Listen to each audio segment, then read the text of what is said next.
Hello everyone, this is your friend Naruto Nexus 2.0 and we are back with a new fanfic.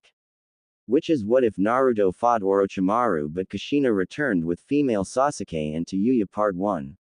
Let's start this fanfic. What is it, Danzo? Orochimaru asked. It was rare that the leader of Root asked to see him in person. Rarer still after his exit from Konoha, it was too risky. The aged commander shifted on his cane as though to remind all those present that the cane was little more than show and that he was very much still a capable ninja. I brought you something that might be of use to your research. A group of Root Anbu emerged from behind the trees. They carried a roughly human-sized container. Without a noise, they set the container in front of Orochimaru. Curiosity gripped Orochimaru. He liked secrets, he liked knowing secrets a lot. With a nod, Danzo signaled for Orochimaru to open the container. The lid opened easily. Inside was a pale red-headed woman that was breathing regularly due to an apparatus attached to her. It looked like Minato's wife, that Uzumaki woman. Minato is already dead, why would I want revenge on his wife? Kushina along with Minato used their souls to seal the Kyuubi. Minato died, Kushina's body however still lives. And a living body without a soul must have some use. Danzo knew more than he said. It was behind his every word. Danzo knew about his research.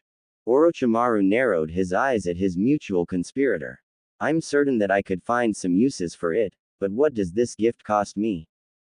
Danzo could only smile. Call it a gesture of good faith for your work with the Senju cells. Years later, Orochimaru adored his Uzumaki body. He would almost be sad to leave it once he acquired Sasuke's body. The body would likely still live even after he left it. It truly was a remarkable vessel. He had improved it, of course. He took the Uzumaki's natural regeneration to an absurd level such that anything short of a fatal wound would heal quickly. And then there was the blood. That thick, almost ink-like substance that he had coursing through his veins. Uzumaki blood was just a natural binding agent for seals. It was because of this blood that he had been able to create the curse seals as effectively as he did. The only downside were the chakra chains. Even though he could freely create and dismiss them, they failed to heed his command. For years he practiced and researched them. The chains would not heed his call. And of course, those chakra chains would be rather useful for dealing with the newest Kyuubi Jinchuriki. The little blonde brat was currently charging at him in order to save Sasuke. Admirable, really. 5-pronged seal. He channeled his chakra into the tips of his fingers, one for each element, and slammed it into the boy's stomach. It'd disrupt the Kyuubi's chakra, the boy's as well, but without the Kyuubi, the boy was nothing more than a gnat. To his surprise, when Orochimaru made contact with the boy's stomach, a blast of feedback hit his arm, leaving it slightly numb. Probably nothing more than a bit of the Kyuubi's chakra attempting to return to its former vessel. He'd look into it later. He had a gift for Sasuke to give after all. She existed. But at the same time, she didn't. Kushina could feel that she existed. It was unusual. She was dead before, right? No, that was wrong. She was supposed to help Naruto tame the Kyuubi. But where was Naruto? Was she dead now? Did her baby die? No. Naruto was her son. And her son wouldn't die until he became Hokage. And hopefully had a bunch of adorable grandbabies. Did Minato's seal fail? Was she released early? She couldn't feel the Kyuubi. She blinked. Wait, blinked. She blinked in confusion and her eyes appeared. She could see now. She looked for her hands and they appeared. Then her legs and the rest of her. That is the last time I'm ever getting sealed. She stretched her muscles for the first time ever. Each one ached for the first time. It felt good to exist again.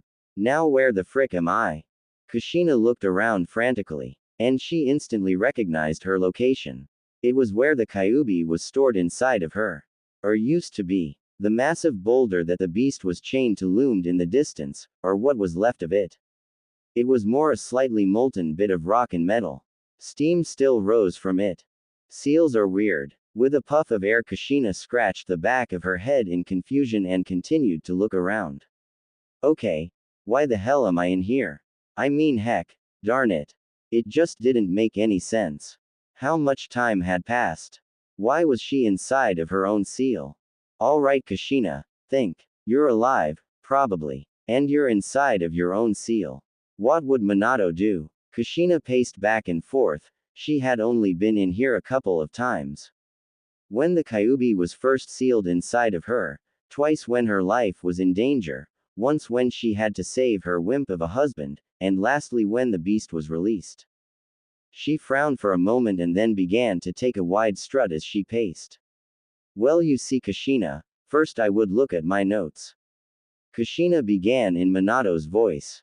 And then I would consult my notes again. Oh, and then I would ask Jiraiya-sensei.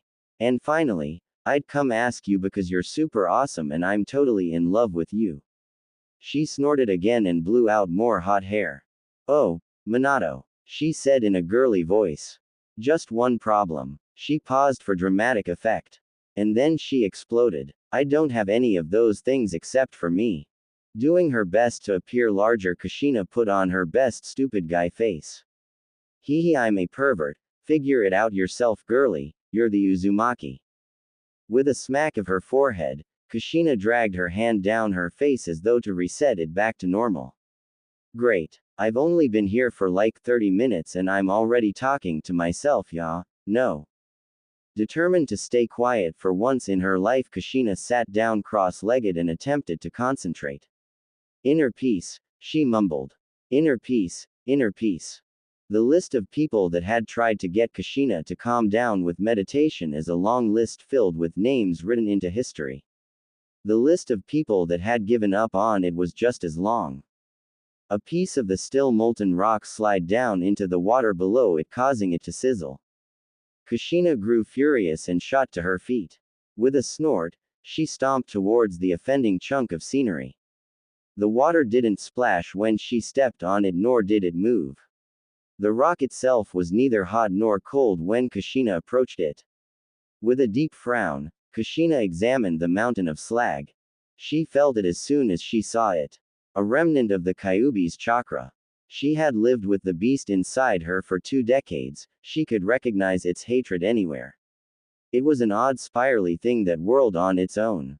Alright, you big stupid fox, what did you leave behind? With the same lack of self-preservation so common in Uzumaki, Kushina simply touched the vile mass of chakra. It hurt. It hurt a lot. With a scream of defiance, she pushed her hand in deeper.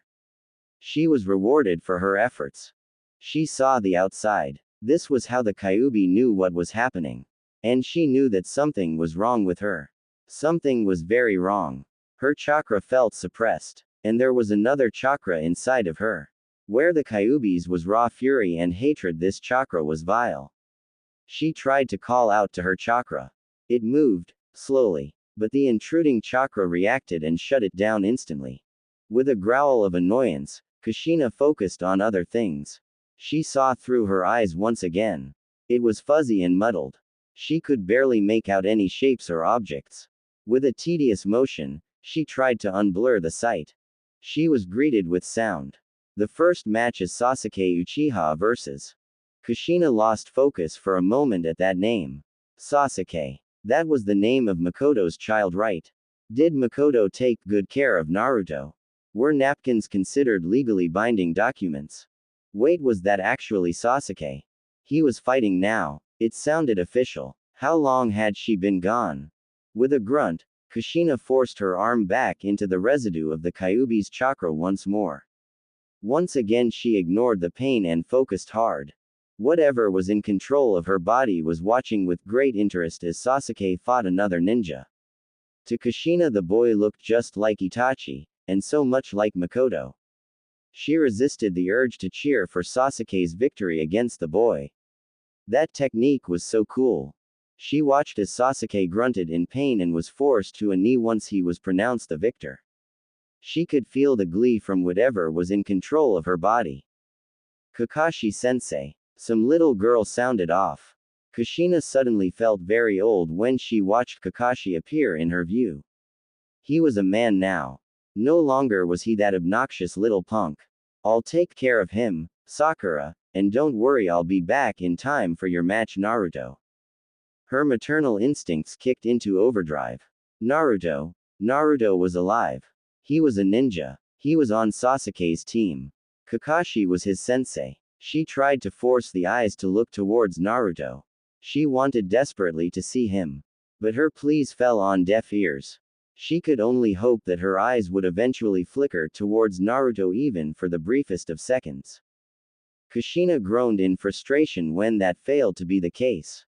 Her windows into the outside world left. Still, she heard her child's voice a few times.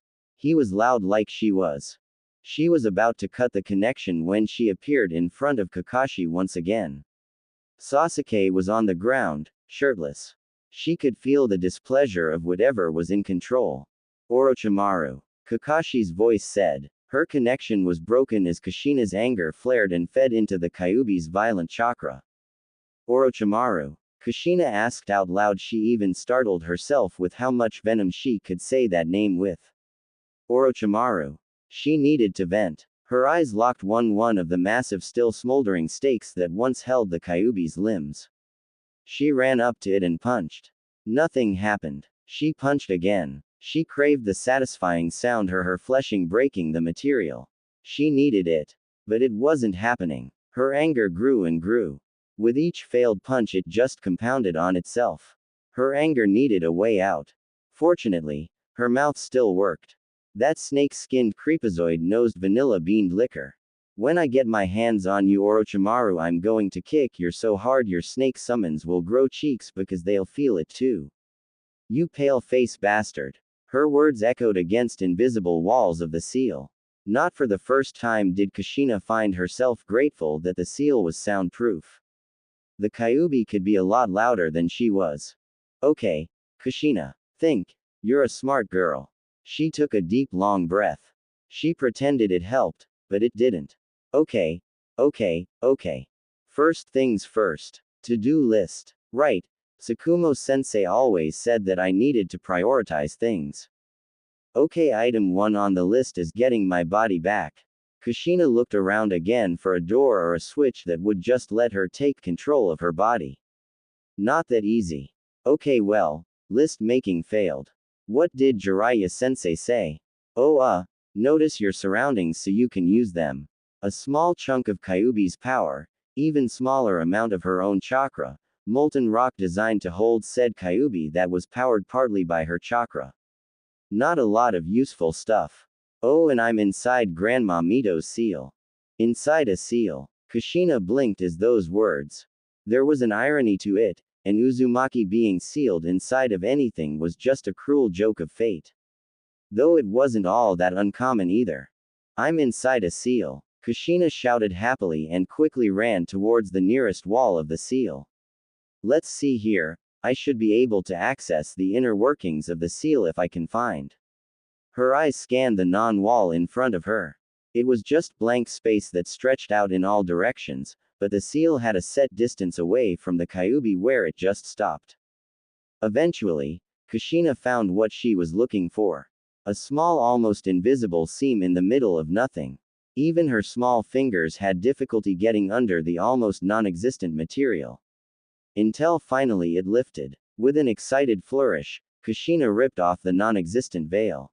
The veil collapsed all around the room. As the pure whiteness fell to the ground, black writing began to appear along some non-existent surface. They pulsed with power, each one strengthened by those around it and in turn strengthened by them. Kushina examined the symbols wide-eyed and with a massive smile. She was a seal. And she was twice the seal master her husband was. He just got all the credit because he somehow figured out how to do that stupid flying thunder god jutsu. PFF2 needs to be able to taste what purple smells like when you have all of this. She cracked her knuckles. It was time to get to work.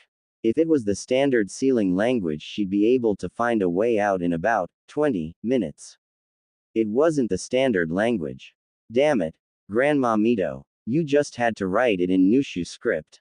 Stupid old lady language. Nobody uses it. This would take some time. Kushina's sense of time inside of the seal was practically non-existent. She didn't feel hunger or need sleep, so it was hard to figure what was happening on the outside when she wasn't plugged into the Kyuubi's chakra. She learned what Orochimaru was up to. He wanted to destroy Konoha. Something Kushina would not allow. He also wanted Sasuke for some reason. Other than that, much of his plan was still a mystery to her. When Orochimaru slept is when Kushina did most of her work anyways. His chakra was less restrictive on hers during that time. Slowly she had managed to bring in a small feed off her chakra into the seal. Once again she was grateful for how thick her chakra was, absolutely wonderful for dealing with seals. Her plan was simple. She would use the chakra she had gathered with the remnants of the Kyuubi's chakra, to switch places with Orochimaru once he began to use his chakra into a fight. And hopefully, she wouldn't die. That last part was important. Once more she stuck her arm into the swirling mass of the Kyuubi's chakra. And was rewarded. Orochimaru had to admit that the blonde little Kyuubi brat was certainly entertaining. He had that sort of obnoxious natural dramatic flair that Jiraiya had. Still, he was mostly eager for when Sasuke's match would happen. For that was when the real show would start. He found himself standing up. He found his foot placed on the high railing. He found himself holding his own arm as he flexed his muscles. His mouth moved. "Ya, Naruto. Kick his." Orochimaru blinked. That was unexpected. What on earth was that? He didn't have the time to worry about it now. He had to do damage control. Sarutobi-sensei was smiling at him. "Ah, forgive me, Lord Hokage. I don't know what came over me." Orochimaru took his seat and pretended his little outburst never happened. His old sensei would not let it go that easily. "Oh, I wasn't aware that you knew young Naruto. He's very much like my youngest," Orochimaru said quickly. Hiruzen wouldn't have to buy for much longer anyways. Kushina ripped her arm out of the Kyuubi's chakra as soon as the fight had finished. She had seen her son. Her beautiful baby boy was alive and well. And he kicked that Hyuga punk's butt good. "My son's an awesome ninja. Oh yay. Go Kushina, your uterus is awesome and totally not related to Minato's sperm." She couldn't help it, she had to dance and cry. Her child was alive and well. He was a strong ninja and acted just like she did. He looked so much like Minato. And had the same love of orange that she did.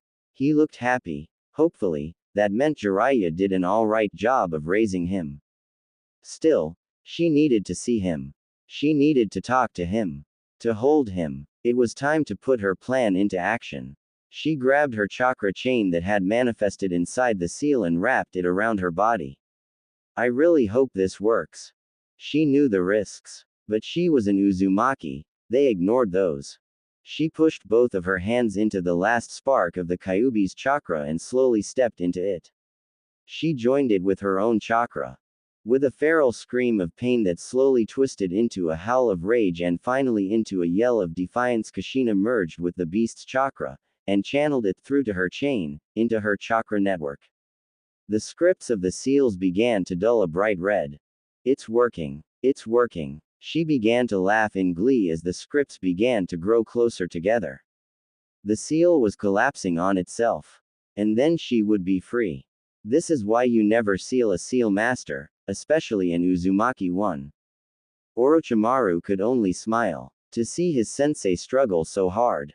It was almost too good. Soon that old man would be dead and Konoha along with it. Finally, he would have his revenge. Still, he could twist the dagger a bit more just to make the man suffer all the more. Even somebody like you, who was once hailed as the god of shinobi, cannot escape old age, but I have. He slowly peeled away his face. It can't be. Hiruzen could not believe his eyes, more shocking than seeing the first and second Hokage back from the dead. Was the face of Kushina Uzumaki staring right at him? "Kushina. Oh sensei. You wouldn't believe how wonderful her body has been. The Uzumaki truly were a wonderful people, it's a shame that they wiped themselves out." Orochimaru gave a soft chuckle. "You're no longer human, Orochimaru, you've become a demon." Orochimaru could only laugh. "Then why don't you seal him like one?" He didn't remember saying that. Why did he say that? Something was wrong. His chakra was a mess. He could feel the turmoil. A chakra chain shot out from his hand and went limp. He tried to recall it, but it wasn't listening.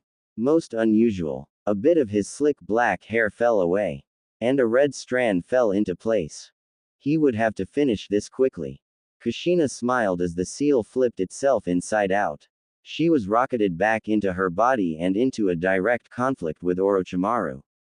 Her chakra chains were still there and still heeded her call alone. They were indestructible chakra constructs. Once she created one, it was with her forever. She could feel, the air felt good on her skin. She could see, she could hear, but she could not move. Orochimaru was still in direct control. She watched in horror as Orochimaru continued his assault on Sarutobi. Until the old man appeared using her jutsu. Her dead demon seal jutsu. Okay, it was technically Minato's, but she helped. Her name was just under his. With a silent roar, Kushina exerted her strength and forced Orochimaru to stand still as Hiruzen charged at him. What is going on? She heard Orochimaru shout. Hiruzen smiled and was about to answer. He's using the dead demon seal, you idiot, Kushina answered for him using her mouth. Your soul is going to be eaten by the Shinigami. She laughed. As more of Orochimaru's soul was pulled out of her, she could feel her control return. Kushina, is that you? Hiruzen asked hopefully. Kushina, what? Her mouth said in Orochimaru's voice. Of course it's me, old man. Did you really think I would let this snake bastard stay in control of my body? Kushina roared. The limp chakra chain sprang to life. She had so much control now. It flared red with the remnants of the Kyuubi's chakra. It pierced the soul of Orochimaru and wrapped twice around it. She began to pull it out. Orochimaru could do little as he felt his being slowly slip away. He couldn't move his mouth anymore. He could barely watch in horror as his soul was slowly forced out of Kushina's body. Hiruzen smiled when Orochimaru was completely sealed inside of him. Kushina, listen, I'm sorry about. Kushina didn't let the old man talk as she hugged him. You just gave your life for me, old man. Whatever you're apologizing for, you've more than made up for it. For a long moment they hugged the old man until his body went limp. Now to find Naruto. She stood proud and wiped a tear away. I'm in prison. Kushina peeled at the flesh-like Orochimaru mask that was on her face. It felt like a combination of rubber and snakeskin. It felt so weird, like her entire body was covered in snakes. And that there were snakes inside of her. Goo, Orochimaru, what the hell was wrong with you? She felt like puking. Something was coming up. It was wiggling. Oh god. Kushina lurched forward and a long snake was forced out of her mouth along with whatever Orochimaru had for lunch. The snake looked at her. Kushina looked at the snake. That was inside of her. She heaved again and her stomach emptied itself all over the snake. She braced herself against one of the branches and heaved again. A foul-smelling bile came out this time. Kushina licked her lips involuntarily and cringed at the bitter taste of her inner fluids. And I thought it was bad when I found a toad in Minato's bed. Having a snake in her stomach was just unsettling. She had eaten cooked snake before. But that was dead, and tasted good. Kushina ran her hand through her hair, it felt sticky and wet. She examined her hand and found it covered with a viscous black fluid. She flung it to the ground and it stuck there in a globule of whatever the hell it was. She could still feel a lot of Orochimaru's chakra still in her system. It was currently wreaking havoc on her body. She set the remnant of the Kyuubi's chakra free on it. It consumed Orochimaru's chakra hungrily. It made the little bit of the Kyuubi's chakra more powerful, but she had dealt with that her whole life. She'd rather not try and learn how to deal with Orochimaru's chakra. I wonder if Ichiraku's is still open. I wonder if Naruto likes to eat there. She pulled another globule of the hair gunk out off of her head and flung it on the ground like a giant blood-filled booger. She could already feel her hair growing. Maybe after a nice long bath. She was still covered in Orochimaru's skin-like stuff. It was so gross. A hum went through the air and Kushina felt the wind for the first time. She turned quickly to watch the barrier fade from existence. In a second she was surrounded. 4 ninjas appeared next to her. They looked like a sound ninja. Lord Orochimaru, are you okay? Kushina looked at the second head that spoke to her. Apparently, 5 ninja appeared next to her. We should get the out of here, the Anbu are here. A short little redhead said. Kushina gave an awkward laugh. Actually, I'm not Orochimaru. A squad of Anbu appeared along with the captain of the Anbu. Shit, we wasted too much time. The redhead shouted in raw annoyance. Jugo just grabs him and we'll run. The large man tried to grab Kushina. But she managed to sidestep away from him. Hey, not Orochimaru. The Anbu captain spoke first. Orochimaru, you are under arrest for the murder of the 3rd Hokage. Come peacefully or die where you stand. Kushina looked around at the crowd. They were all looking towards her. Is this how Minato felt when he was Hokage? Still, the Anbu would try to kill her. And these sound ninja looked ready for a fight. She could probably fight them and live. I'm not Orochimaru, but I surrender anyways. She stuck her arms straight up in the air as a sign of defeat. What? The reed head spat. But she dropped her flute regardless. Also, my name is Kushina Uzumaki, and I'm fairly certain I'm allergic to being sealed. Can I at least get a nice bath first? Kushina asked the Anbu guard that was needlessly rough with her. She knew what Anbu protocol was and she was 90% certain that didn't add be a massive bitch since she was in it. Without another word from the Anbu, she was shoved blindfolded to the ground. The cell door shut behind her. Ouch. What the hell, no shower, no food, no watch your step. Sheesh. Did I kill your dog or something? You killed our Hokage. Came the cold reply. Kushina groaned as she tried to sit up. Look, I already told you that wasn't me, it was my body. Orochimaru was in control of it for like ever, you know, and now I'm back in charge and I love Konoha. Hell, I the 4th Hokage. There came no reply. Then she felt her side get kicked. Good, that hit you. It sounded like the redhead from before. She got kicked again. And again. You stupid bitch, why the couldn't you have just said run away? Like holy hell, now we're in prison because of you. OWW, hey, quit it. Kushina said as she was assaulted by the feet of the girl. Guards, my cellmate is being mean to me. If the Anbu were even there, they didn't say anything. The girl kicked Kushina harder. OWW, no, really cut that out, Kushina said as she righted herself. Her hands were bound behind her back, and given how they thought she was Orochimaru, it seemed only right that they placed heavy-duty seal blinders on her. Are you really not Orochimaru? The redhead finally asked. Kushina sighed and attempted to stand up.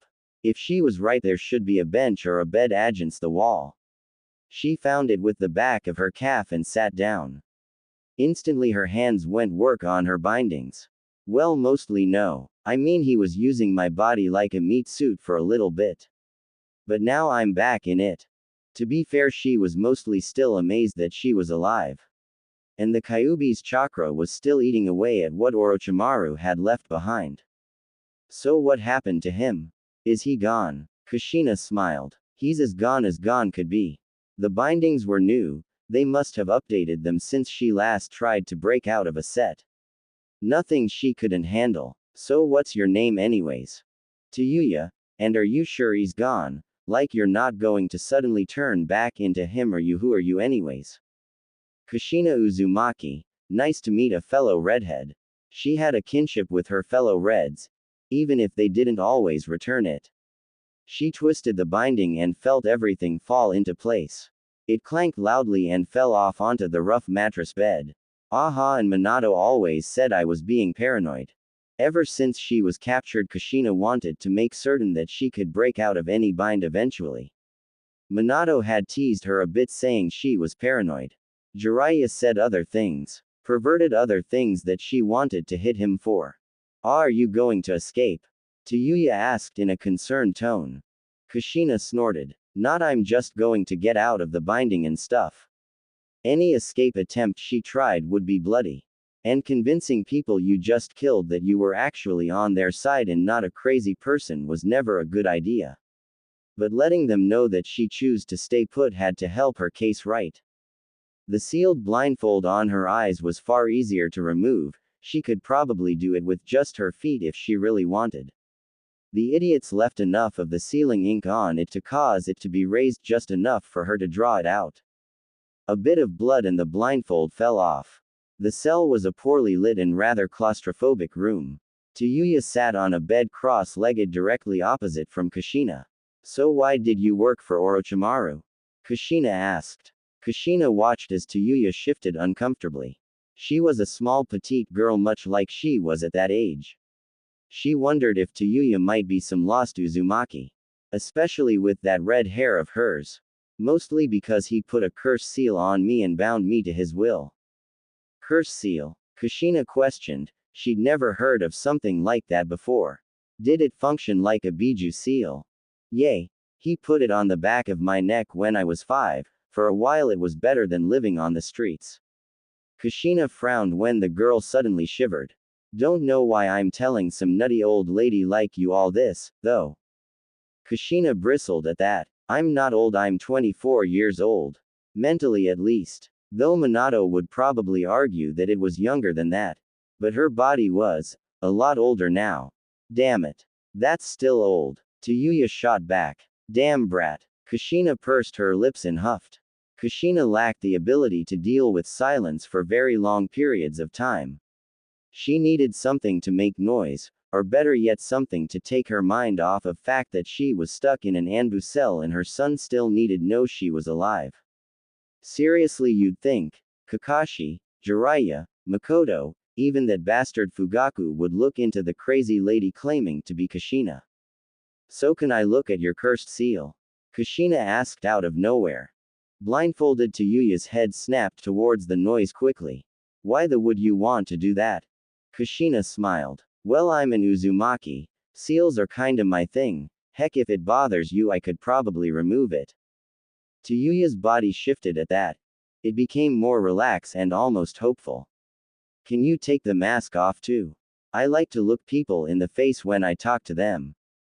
Good trade. Kushina said that with more pep than she meant to. Seals excited her almost as much as ramen.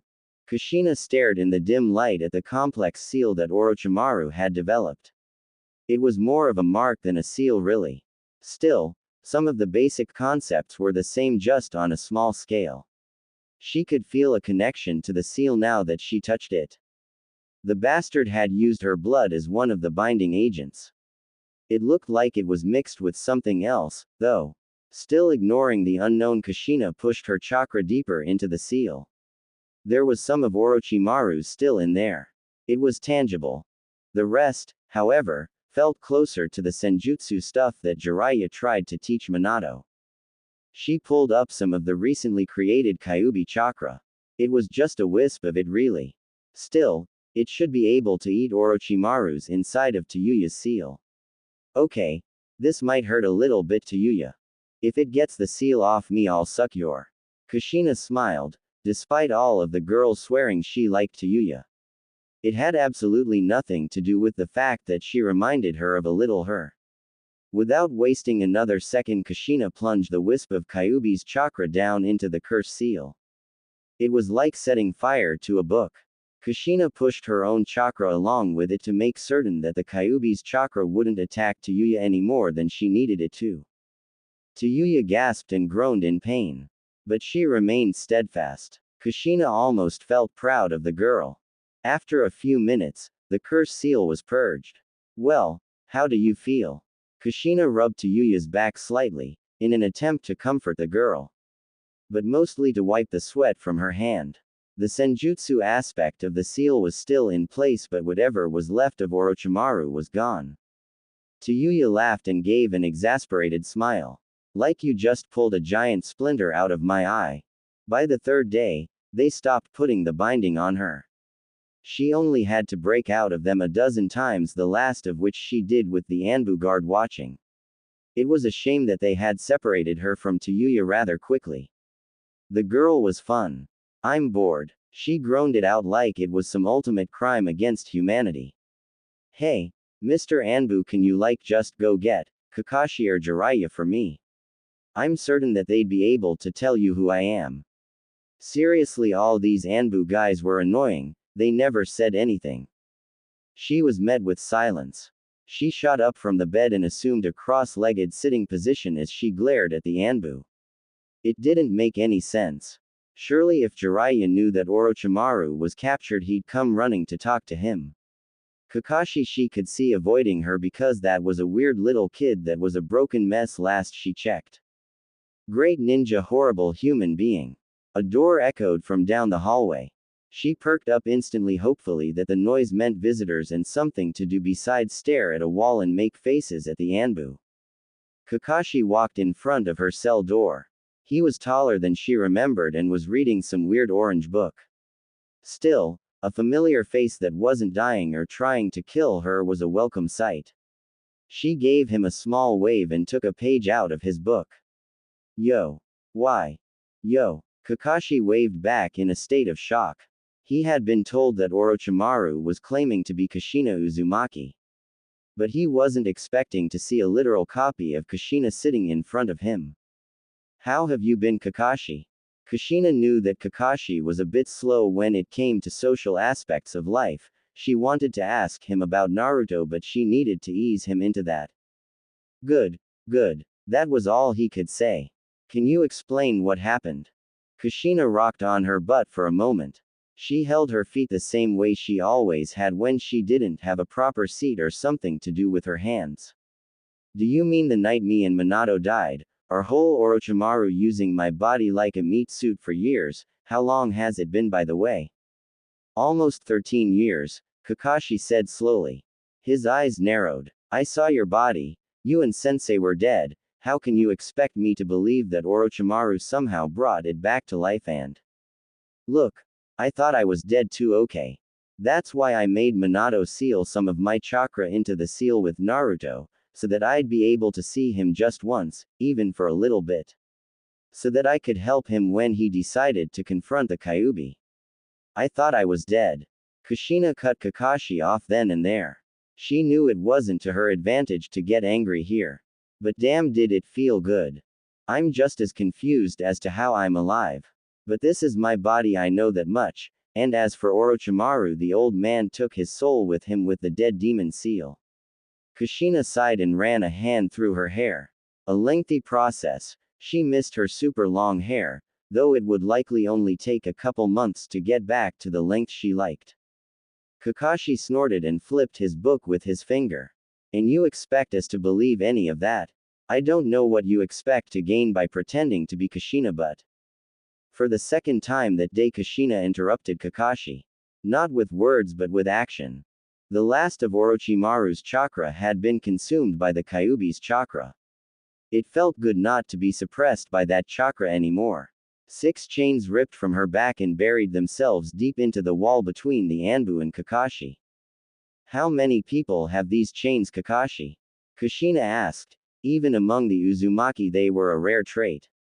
And Kushina's chains were beyond all others. The adamantine sealing chains were hers and hers alone.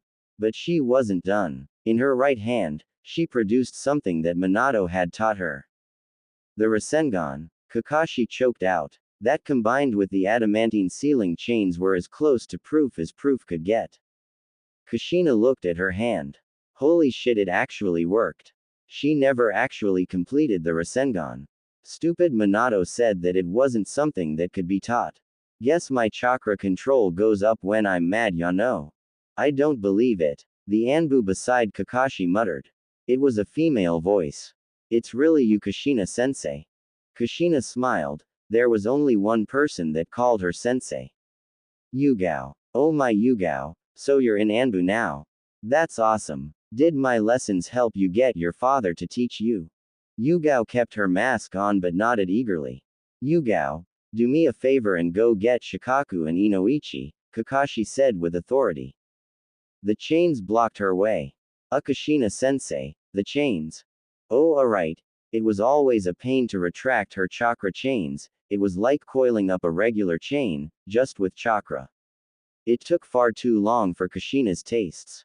Once she did, the chains dropped to the floor and Yugao sped away. So what's the plan, Kakashi? Well, you have me convinced that you're Kushina. Now you're going to have to convince Shikaku, who will probably end up asking that Inoichi probes your brain to make certain you're not Orochimaru, Kakashi explained with a shrug. Kushina sighed. Well, I suppose that's about as much trust I can get from you. I was taught to expect the unexpected. Kushina smiled. That phrase brought back good memories. Minato started saying that because he was dating me, no. It still applies. Kakashi shrugged once more and flipped a page in his book. All he had to do now was to wait for Shikaku and Inoichi to show up and then. What you reading? Kushina asked politely. She attempted to read the title on the side of the book but could only make out the title Ika Ika. Ika Ika Paradise. Lord Jiraiya wrote it, Kakashi explained dully. He remembered then why he and Kushina never got along very well. The woman lacked the ability to shut up for more than a minute unless she was doing something. Kushina clapped her hands. She liked Jiraiya's first book a lot.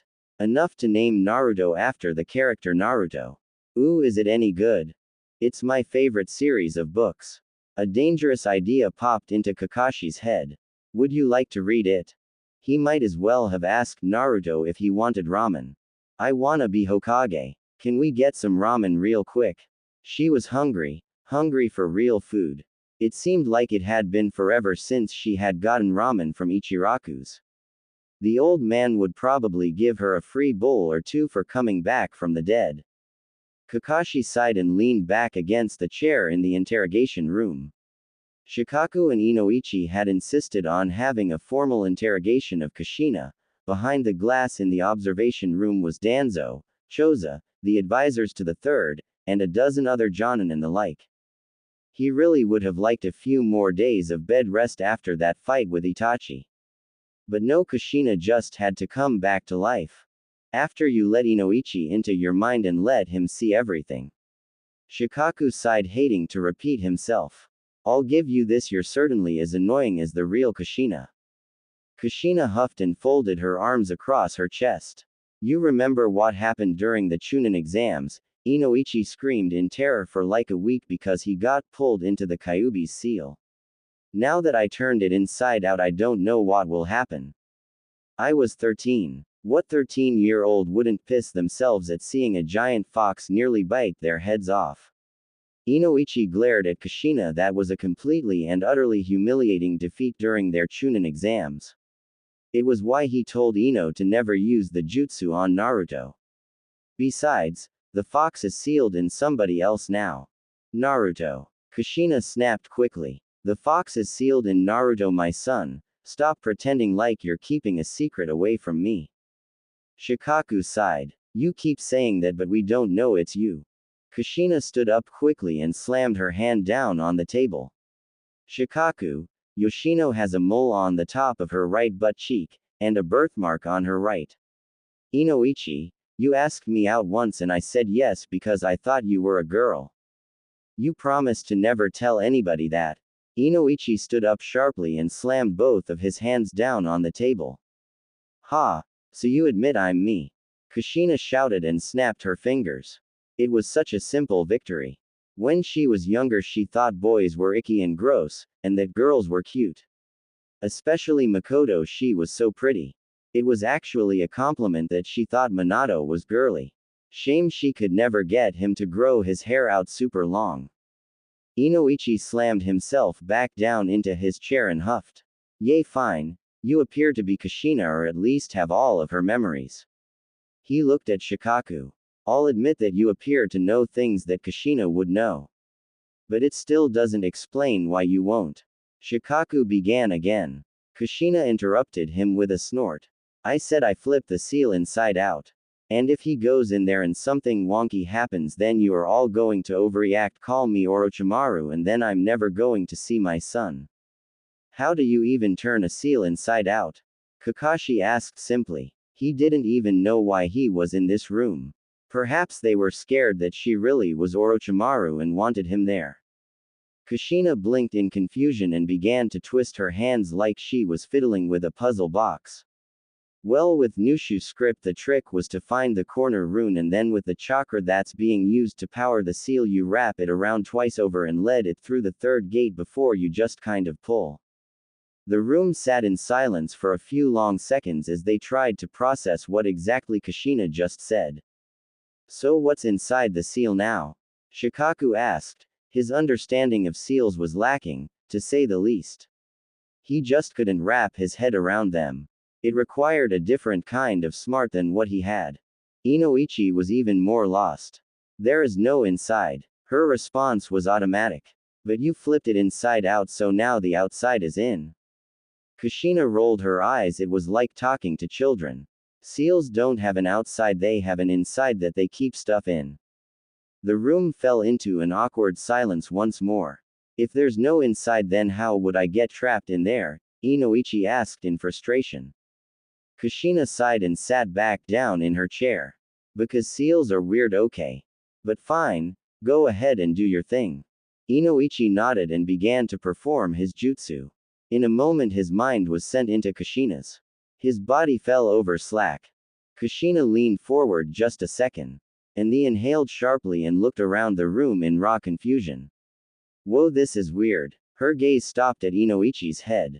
Oh, just great, Inoichi, I told you something weird would happen. Kakashi leaned forward rather confused. Kushina, what's happening? I'm not Kushina, I'm Inoichi, Kushina said plainly, then her face made a sudden twitch. You idiot, you're in my body. I swear at least you're not as bad as Orochimaru. Hold still and don't touch anything, I might be able to undo this. Wait, no, don't, Kushina, this is fine. I can see your memory's fine like this. Let's see here. Hey, wait, that's private, don't start remembering those. Kushina's face twisted in horror. There are some things I did not want to know about Minato. I told you not to look. Here, look over here. Here's the night the Kyuubi attack. Look, there's that orange masked guy with the Sharingan. Stop looking at my life. Kushina's body slid down in the chair and gave Inoichi's body a swift tap in the nuts. Ha! I didn't feel that. You're going to. Now stop looking at that stuff. Wow, you had huge crush on Makoto, didn't you? She was pretty okay. Shikaku massaged the bridge of his nose for a moment, quite uncertain of what to make of the scene before him.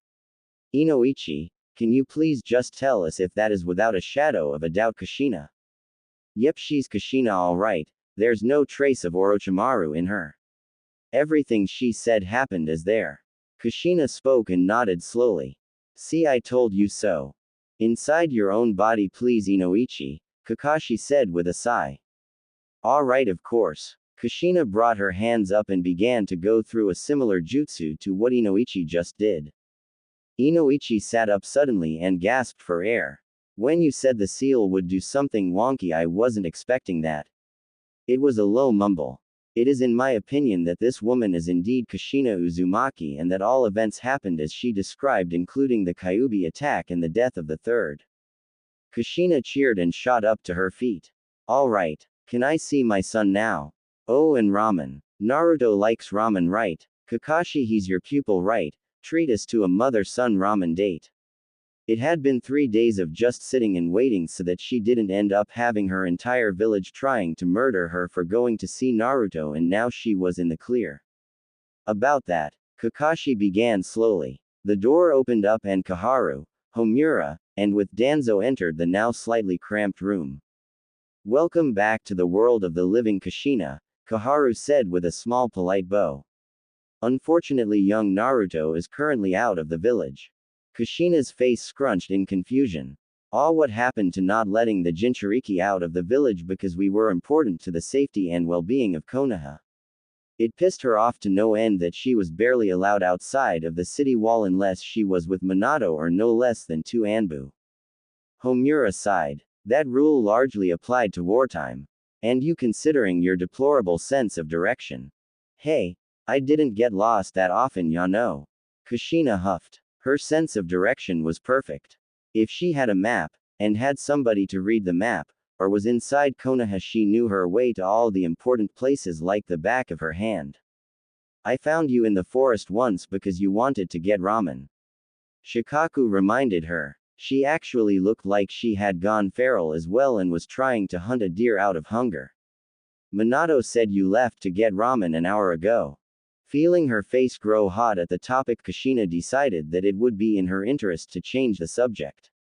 Okay, my sense of direction aside, why is Naruto out of the village and who is he with? Koharu stepped forward and gave a sad smile. Jiraiya asked to take him while he searched for Lady Tsunade. He probably would have stayed behind if we told him about you, but we didn't want to have Orochimaru captured influence his decision. Kushina's left eye twitch. What the hell kind of decision would be yes or no if he knew I was alive, or that Orochimaru was in prison or whatever? This is so confusing. His decision to become Hokage, we offered the position to him, but he refused and went out to find Tsunade to become Hokage. Homura pushed up the rims of his glasses as he explained and appeared to be counting down for something. Kushina thought for a long moment and Koharu slowly began to smile. Shikaku began to preemptively massage his temples for a headache that was about to come. I can become Hokage instead, Yano, Kushina said with a wide smile on her face. If she became Hokage, she could surprise Naruto with a whole guess what? You're the son of not one but two Hokage. Oh, and you totally weren't convinced on that desk. I was third on the list after Minato, and Orochimaru after all. Koharu allowed her teeth to show as her grin threatened to break her aging face. I knew that you would say that, my girl. She walked over and hooked her arms with Kushina and began to lead her out of the room. Now let's get ready to make it official. Just a moment, Danzo said with a cough. Kushina, are you certain that you remember nothing from your time as Orochimaru? After a second to regain her balance, Kushina looked up into Danzo's singular eye. Honestly, I don't remember anything. I just woke up in the Kyuubi's seal and he was in control of my body. There's nothing but me in my brain now. Danzo grumbled and didn't appear to be either happy or sad about the admission. Additionally, what makes you think you are currently fit to be Hokage? You have not been a shinobi for a long time. A lot shorter time than Tsunade. Kushina shot back. And I'm not afraid of blood either. Regardless, you are without the Kyuubi, your strength is diminished. I believe that Kakashi would be more than a match for you. Danzo gestured smoothly to the Jonin. Kakashi tried to slink further into his chair. I'd rather not. Kushina just smiled down at him. Training Ground 28 was a favorite of Kushina's. The small river that ran through multiple training grounds turned into a wide deep pond here. It was also less flat and had a deep foliage than the other training grounds. It reminded her of the land of whirlpools in a way. Kushina felt her stomach rumble in annoyance as she looked at Kakashi just across from her. She was hungry and wanted ramen. And then there was that book. She couldn't believe Kakashi read such a thing. She'd have to make certain to confiscate the rest of them. Best of luck, Kushina, Koharu said from the sidelines where she stood near her fellow council members. Kushina gave the woman a thumbs up. Koharu had been the one to take her in when she moved to Konoha in the first place and had even helped her with her training. The woman had her love and respect in most matters, even if she only did it for the good of the village at first. All right, Kakashi. Show me how much you've grown in 13 years. Kushina shouted triumphantly. She was eager to fight. It had been so long since she had a real fight because of her pregnancy. Kakashi sighed and rolled his neck. Dynamic entry. Like a bolt of green lightning, guy crashed down onto the field like a green beast. Kakashi, my rival, what is this? I hear that you have accepted somebody else's challenge. Kakashi smiled, for once Guy's competitive nature was about to pay off. Ah, Guy, you're here to take my place, Kakashi said nonchalantly and bounded off to the sidelines. Curse you and your hip ways, Kakashi, abandoning a challenge, do you lack youth? Guy shouted loudly. He then turned to address Kakashi's opponent. I'm sorry for my rival's overly hip behavior, please allow me to fight in his stead, miss. Kushina rolled her eyes but couldn't help but smile. Honestly, Guy, you still have problems remembering faces. This confused the guy. It's me, Kushina Uzumaki, Kushina said with a smile. The council wanted to test my abilities before they decide if I'm fit to be Hokage. Guy thought for a moment. But how can that be? Kushina died 12 years ago during the Kyuubi attack. I came back. Kushina deadpanned and stared at Guy for a second. He looked like he was about to ask another question. Okay. Ready, set, go. Before Guy could ask more questions, Kushina launched a trifecta of spiked chains from her back at Guy. They were slow enough that he could dodge them easily. I see. If that's how it is to be, then I might. Guy shall be your opponent. Guy shouted from his mid-air leap. He dove at Kushina and attempted to deliver a quick kick to the abdomen. It seemed to be moving slower to Kushina for a moment. Her muscles twitched faster than she thought they would and was able to catch Guy's foot. The force caused her to slide back a foot until her chair still buried into the ground where Guy once was pulled taut. Numerous smaller chains exited from her arm and began to wrap around Guy's legs. She began to spin. With the chain tight around Guy's legs, Kushina began to let it slack, forcing Guy to go further and further away from her. Until she brought him high up into the air. And then down to the ground with a powerful slam. Her body felt stronger than before. A gift from Orochimaru, no doubt. With a heave, Kushina pulled Guy towards her, reeling in the chains as she did. In her right hand was the Rasengan. It wasn't a complete one, but it would still be enough to knock Guy back again. Guy grunted as the Rasengan slammed into his stomach. Before the force could knock him away, however, he grabbed onto Kushina's wrist and forced himself over her head, where he delivered a powerful kick to her side. Not bad, Guy. Kushina, as she was forced back several feet. You're in my trap now. Kushina's hands blurred through 3 hand signs and her chakra chains did the rest.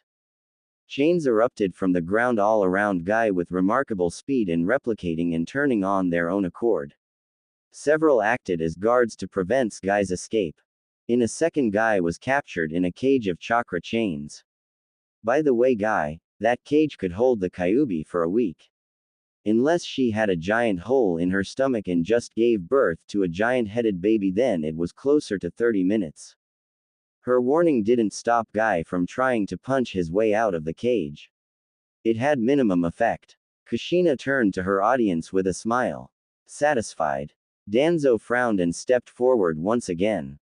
Your combat abilities are impressive and you are a renowned seal master. However, do you think you can protect Konoha? Kushina smiled all the brighter when he asked that. I'm glad you asked, Danzo. You see, I was working on this baby while I was pregnant with Naruto. Let's see if I can do it now that my chakra isn't going crazy with 2 other life forms in me. An 8-sealed jutsu that only an Uzumaki like her could do. She tapped into the Kyuubi's chakra for this and well over half of her own massive reserve for this. Her clothing ripped as chains shot out of her body and into the ground. In a moment, massive chains wider than an Akimichi shot from the ground all around Konoha and behind the Hokage monument as well. They quickly formed a shell of chains splitting and joining along the way until a perfect sphere was placed directly over Konoha. This, Kushina stressed out. As the barrier I created the night of the Kyuubi attack, I can keep one up over all of Konoha for 30 minutes. How's that for protection? Danzo could only nod in agreement. I trust you'll improve the speed and duration while in office. Kushina smiled. Believe it. Kushina walked into the Anbu prison, Kakashi following right behind her. Don't you think this will only raise questions? You've only been Hokage for a day. Look, it says I get to pick anybody I want to be my assistant, and I kind of like the girl. She reminds me of me, Kushina explained for the 3rd time. Besides, Yoshino said no, you're too flaky and we need you on the front line. And I'd like to have somebody I can trust being my assistant. She worked for Orochimaru. Kakashi lamented. He honestly didn't understand why he was the one that had to babysit their new Hokage. At least Guy had been the one to fight her. I used to be Orochimaru. What's your point? Kushina said nonchalantly. It was rather fun to tease people like that. Sadly, Kakashi was not amused. And this way she'll be someplace we can keep an eye on her and she won't be an official shinobi. What if she poisons your ramen? I'm an Uzumaki. What if she stabs you in your sleep? Why would I sleep in the office? What if she stabs you while you're awake? I gave birth, I can survive a stabbing. What if she pisses off a delegate or a customer then? I'm planning on that. Why are you so stubborn? I'm an Uzumaki. At last Kushina arrived at the cell. Hey there Tayuya, you want a job? I'm your mother. It was far too nice of a morning for this. It would be more appropriate if the clouds were heavy with rain or perhaps if there was just a bit of early morning fog. Not this bright and cheery summer's day. Kushina traced the name on the stone once more. Then again, you always did love the summer, huh, Makoto? She had been Hokage for just under a week now. And she had finally made her way to the memorial stone. When she had found out that all the Uchiha save Sasuke and Itachi were dead, she was heartbroken. To make matters worse, it was because of Itachi that they were all dead and that Sasuke was in the hospital. She had rushed to see him first, of course, that was her godchild laying there. She found another one of Orochimaru's curse seals and removed it while he slept. She was the Hokage now. So she could make a napkin illegally binding even if it was signed nearly 13 years ago. And to make matters worse, Minato was gone too. But she knew that she had seen him die. A thought crossed her mind about trying to bring him back to learn the jutsu Orochimaru used to bring back the other Hokages. But much like when she lost her village, the sting would fade with time. Still, her home did feel empty without Minato. Hopefully, once Naruto came back it would feel more like a home. You come here often, Kakashi? Kushina asked out loud when she saw him walk up to the stone beside her. Kakashi shuffled on his feet for a moment. It was still weird to him to see her alive. And as the Hokage, he always thought she was far too immature to be the Hokage. Most mornings, yes, it helps me think to talk to them. Kushina stood up and snorted. The dead make shitty therapists. Is that why you talk to them too? Kakashi drawled as he took another step closer to the stone. He traced over Minato's name for just a moment. For the record, I'm sorry, I should have been there for Naruto when he was. Kushina blew a raspberry to cut Kakashi off. What makes you think I'd want you raising my kid? When you were 13 you were a broken little child that ended up in the hospital every mission because you were too reckless. And the only that's changed is that you're not a half pint anymore and you've picked up reading porn. Kakashi could only chuckle at that. He truly had no defense. Is that why I found your assistant buying the collector's edition 2 days ago? Kushina felt her hair stand on end. I don't know what you're talking about. What Tayuya does in her free time is her business. Sure. Kakashi drawled on and moved his hand over to Obito's name. Kushina spun on her heel, causing her long hair to whip behind her.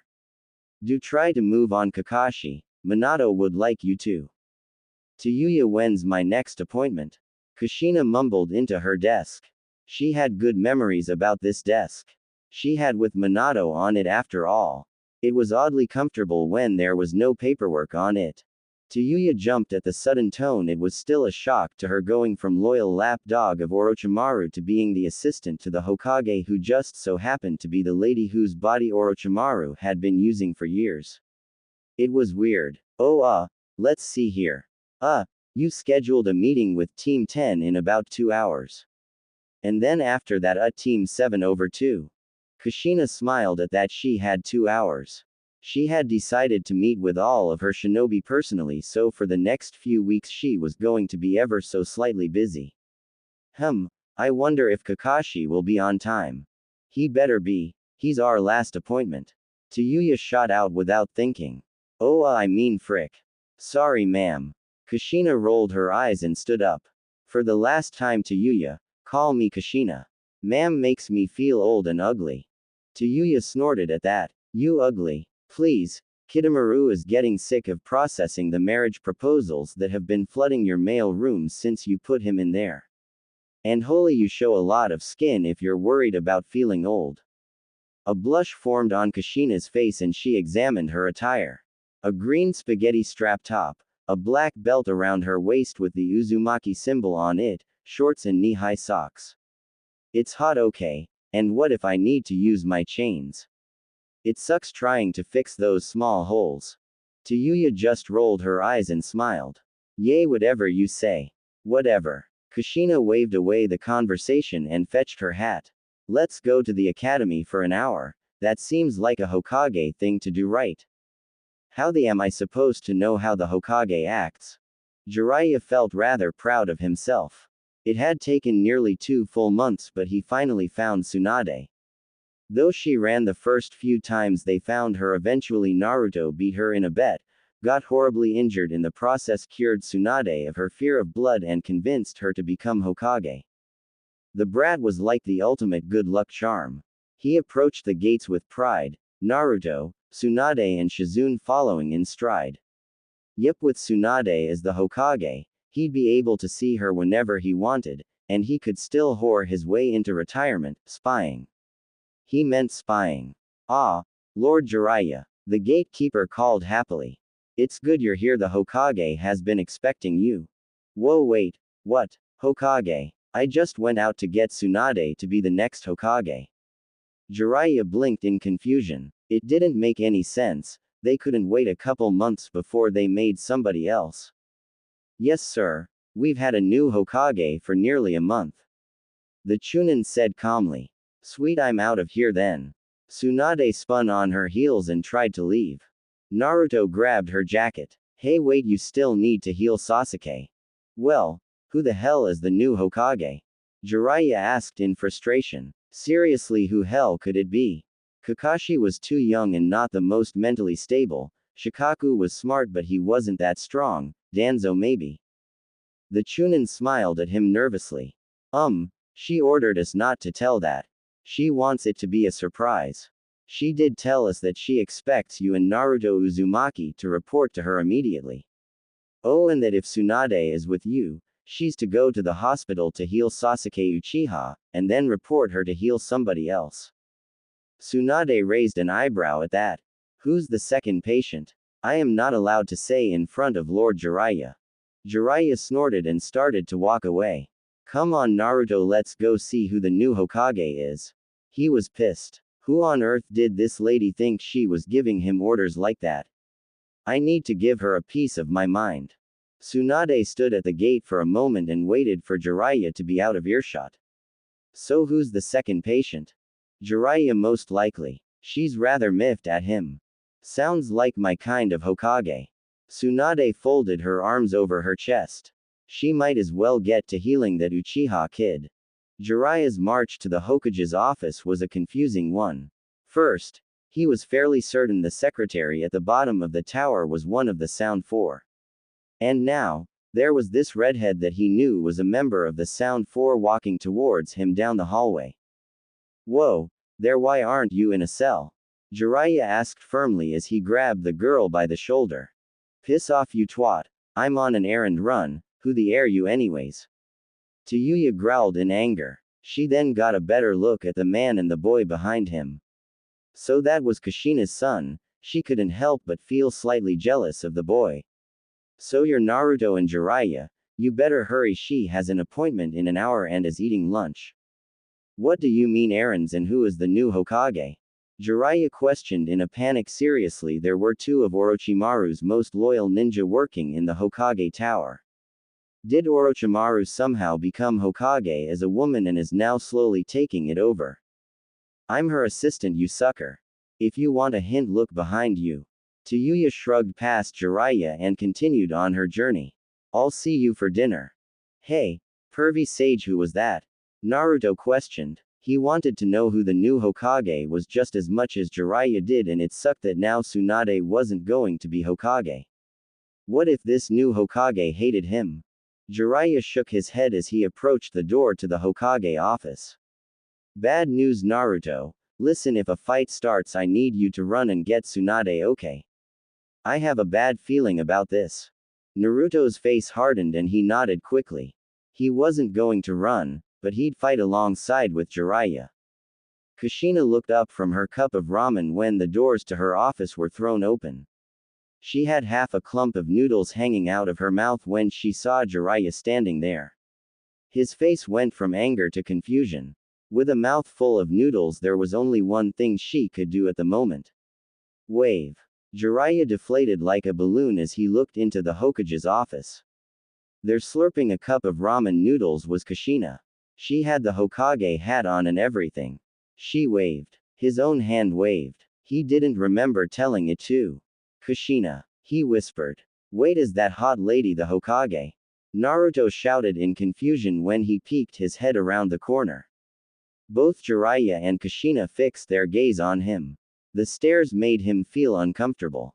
What? She has really pretty hair. Kushina smiled and slurped up the last bit of her noodles quickly. Jiraiya placed a hand on Naruto's shoulder and blew out the last bit of steam and anger he had built up on the way here.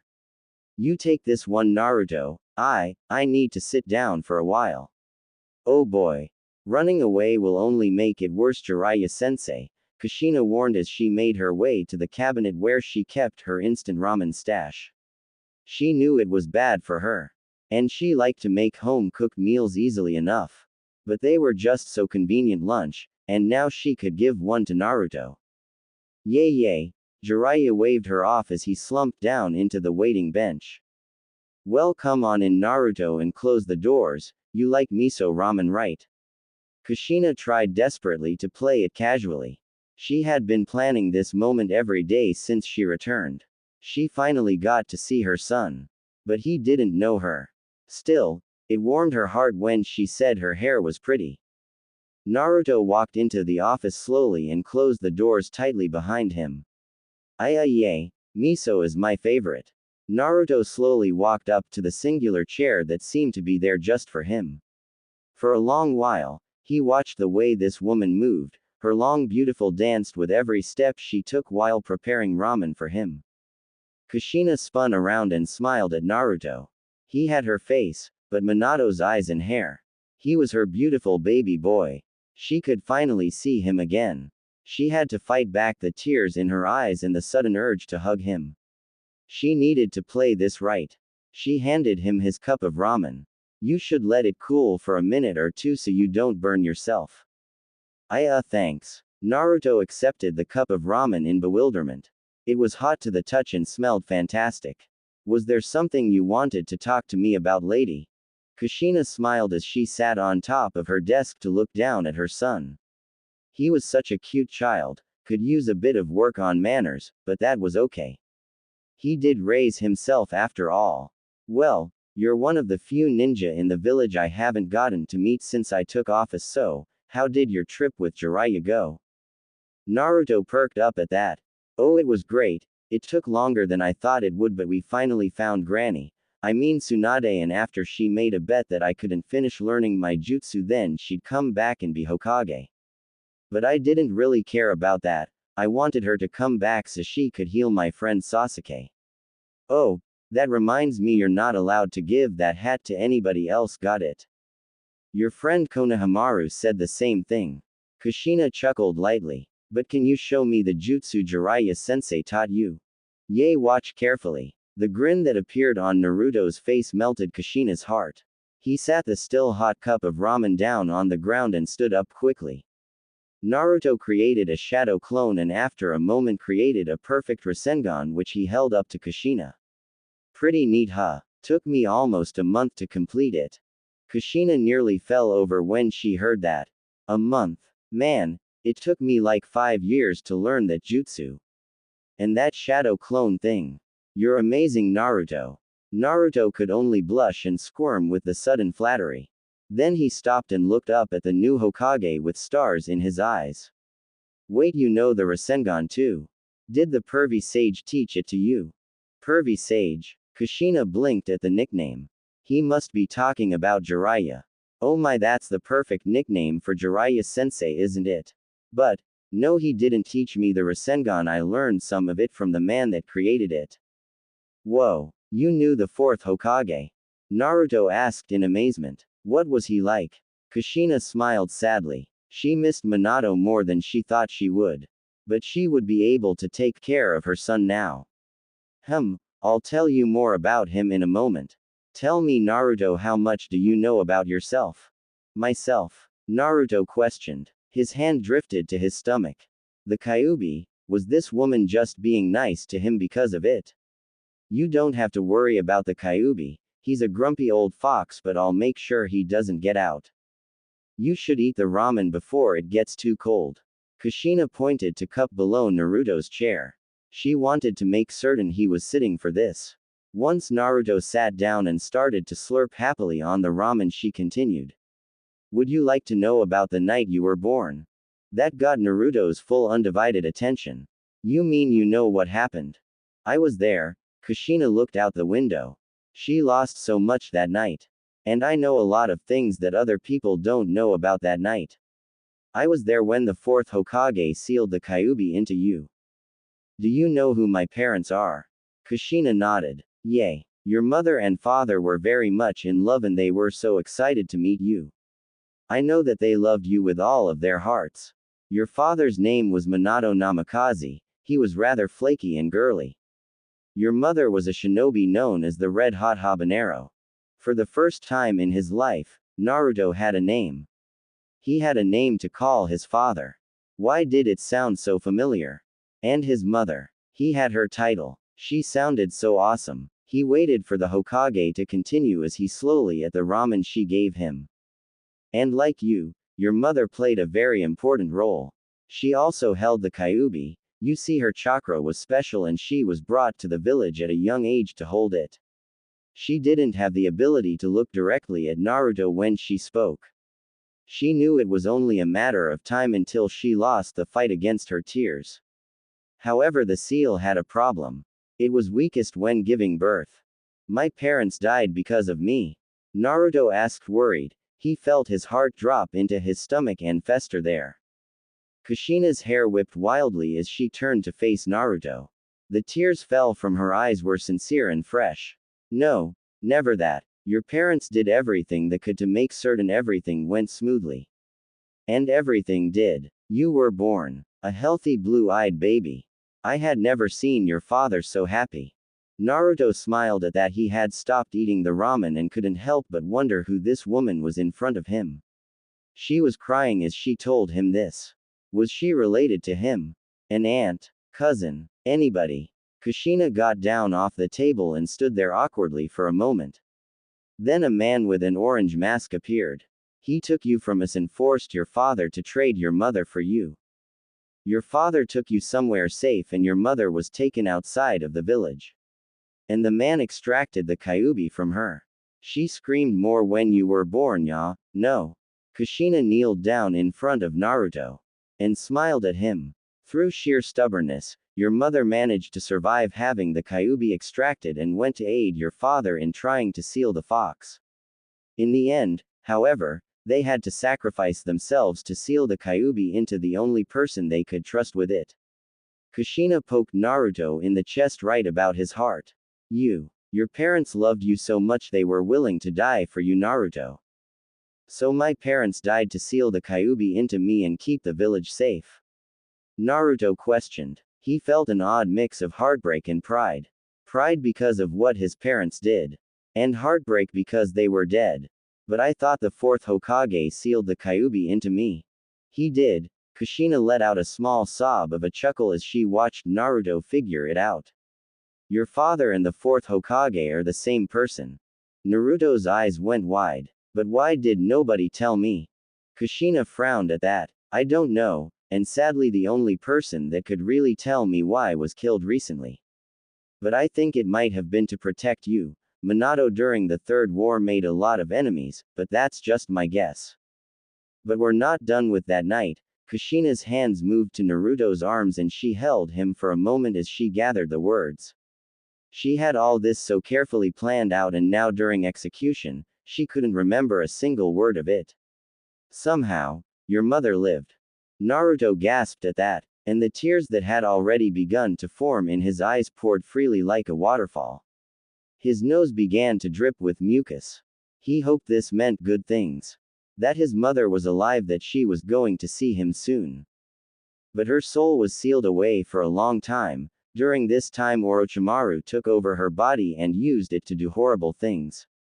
But somehow your mother's soul returned to her body and she fought Orochimaru for control over her body.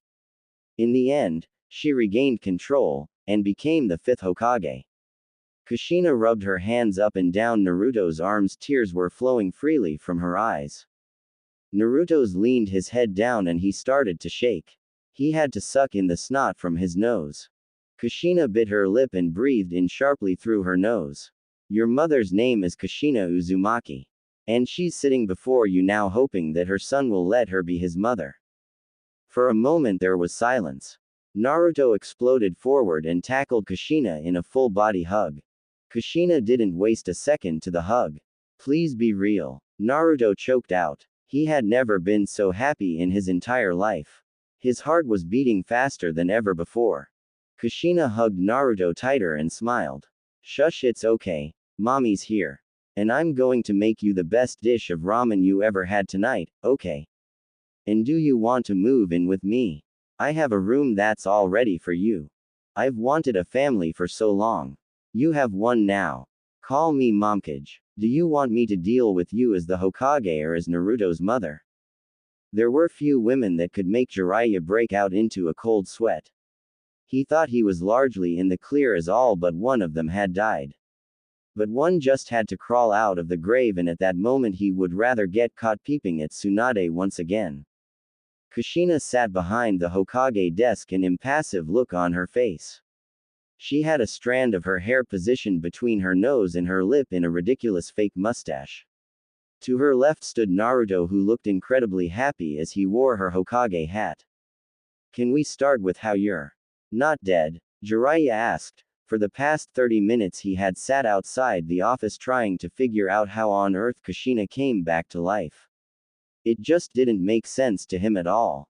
The fake mustache fell when Kushina frowned and slouched in her chair. She was getting so sick of explaining that. I survived having the Kyuubi extracted out of me because I'm awesome. My body was alive but my soul was doing weird soul stuff somewhere else. Orochimaru got my body and used it for a couple years, then I came back and kicked him out when he tried to kill Sarutobi. Now please choose, or I'm just going to do stuff. Which one causes the less bodily harm? There was no doubt in Jiraiya's mind that both options were going to hurt. For once, he was thankful that Tsunade was nearby to heal his inevitable wounds. You make it sound like I'm going to kill you, sensei. Kushina laughed out and waved off the notion.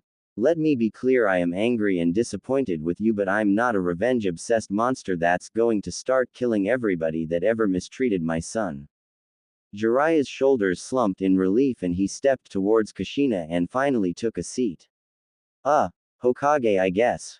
Good choice. Kushina said pleasantly. She turned towards Naruto and motioned for her hat.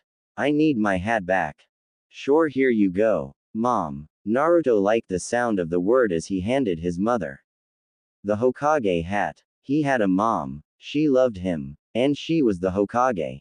This day was awesome. Kushina placed the Hokage hat on her head and the soft smile she had on shifted instantly. She had a deep sour frown on her face that nearly matched Hiruzen's in depth. It was a look that only a Hokage could give, and she had perfected it. Jiraiya instantly regretted his choice. Jiraiya of the Sannin, you are to explain why you choose to abandon your charge of watching over the village Jinchuriki as assigned to you by the late 4th Hokage. Kushina's voice held a rage under the largely neutral tones of Hokage speak. Come on, Kushina, Jiraiya began but was quickly cut off by Kushina. You will address me by my proper title. Kushina's dark glare didn't give Jiraiya any wiggle room. Jiraiya swallowed the lump in his throat. Very well, Lord Hokage, as you know, my duty to the village is to perform as its spymaster. To date, my information has saved your son's life several times and even the village itself during the recent attack by the sand. Your achievements are not what's in question, Jiraiya. But the reason why you neglected your duty to take care of Naruto. Kushina corrected Jiraiya with a firm hand. She reached into her drawer and produced a copy of Ika Ika Paradise. And do not say you would be too busy being a spymaster when you have produced several novels during that time. Jiraiya sighed and slumped in his chair. If I look back on it, there's no reason why I shouldn't have been able to care for Naruto more or even take him with me. But I was depressed at the time. I told you and Minato about the prophecy about how my student would bring about peace. I honestly thought he was it, you know. I didn't even think about Naruto until just a few months ago. Jiraiya rolled his shoulders and frowned. And at that point, it was too late. What was I supposed to say? Hey shorty, you don't know me, but I'm your godfather. I didn't want to train him at first either, but that's a special kid you have there, Kushina. He might look like Minato, but he's got your stubbornness streak. Naruto walked over to stand next to Jiraiya. He had a soft smile on his face. Even if he was mad at Jiraiya, it couldn't beat the fact that his mom was alive. So you're my godfather? Jiraiya nodded. Yay. For what it's worth, I'm sorry, brat. Who would want an old pervert like you to raise them anyways? Naruto turned his arms and pouted. Then a small smile crept up onto his face. But if you want to make it up to me, you can teach me some super awesome jutsu. Me too. Kushina slammed her hands down on the table excitedly. Jiraiya laughed loudly at the two, his entire body shaking as he did. What happened to acting like a Hokage? Kushina slumped back into her chair and blushed lightly. What, I get excited about learning new jutsus too, ya know. So does that mean I get off easy? Jiraiya asked with a giant grin on his face. If he could get out of this with just teaching Naruto and Kushina a few jutsu, that would be amazing. Like a switch, Kushina was back in Hokage mode. Not quite. First of all, I expect a full report on everything you know about why Itachi and Kisame are after my son. And given that you were under heavy emotional distress at the time, your neglect to Naruto Uzumaki could be forgiven by the village for a small donation of. Oh, a hospital wing perhaps. Jiraiya stood up and slammed his hands down on the table. What, are you crazy? There's no way I could afford that. Kushina shoved Jiraiya's bank statement in his face. Her eyes sparkled in delight as Jiraiya's face fell at her secret weapon. That's sure a lot of zeros, sensei. I'm certain it would be enough for a new hospital wing. That's not, but. Jiraiya sputtered out, unable to mount a proper defense. He looked Kushina in the eyes and saw her already smiling in victory. Yeah, fine. Just name it after me. Konoha thanks you for your donation. Kushina smiled brightly as Jiraiya slumped to the ground in tears. Tayuya entered the room with a client behind her. He was noble of sorts and rather stuffy looking.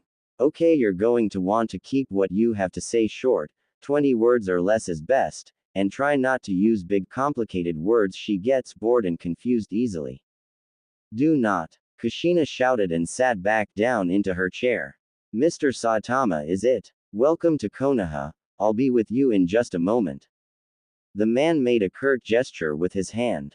Tayuya, show to our home and buy some fresh groceries while you're out, Kushina then motioned to Jiraiya. And you go cry about the fact you're temporarily poor elsewhere. I need to do Hokage stuff. Jiraiya looked up with pleading eyes. So you're not going to hurt me? Kushina raised an eyebrow at that. Why would I do that? You're a stupid perverted idiot, but you're going to fix that now, right? The part probably. So how do you know my mom anyways? Naruto asked Tayuya the moment they were outside of the Hokage tower. Tayuya's hand went up to where her curse mark once was and scratched at the chakra scar. Still, she couldn't help but smile. Kushina was how she'd want her mother to be. Minus the fact that her maturity was inconsistent. I'm her glorified babysitter. Naruto frowned at that. I don't need a babysitter. Tayuya gave a sharp laugh. Ha, I'm not so sure about that, short stack. Hey, you're not that much taller than me. You're shorter than Sakura. Naruto gave Tayuya something was a cross between a glare and a pout. Tayuya returned the glare and stood up straight to emphasize the 1-inch advantage she had on Naruto. Who care how tall she is, you're still shorter than me. I'm still growing, ya know. Naruto broke off the glare and crossed his arms.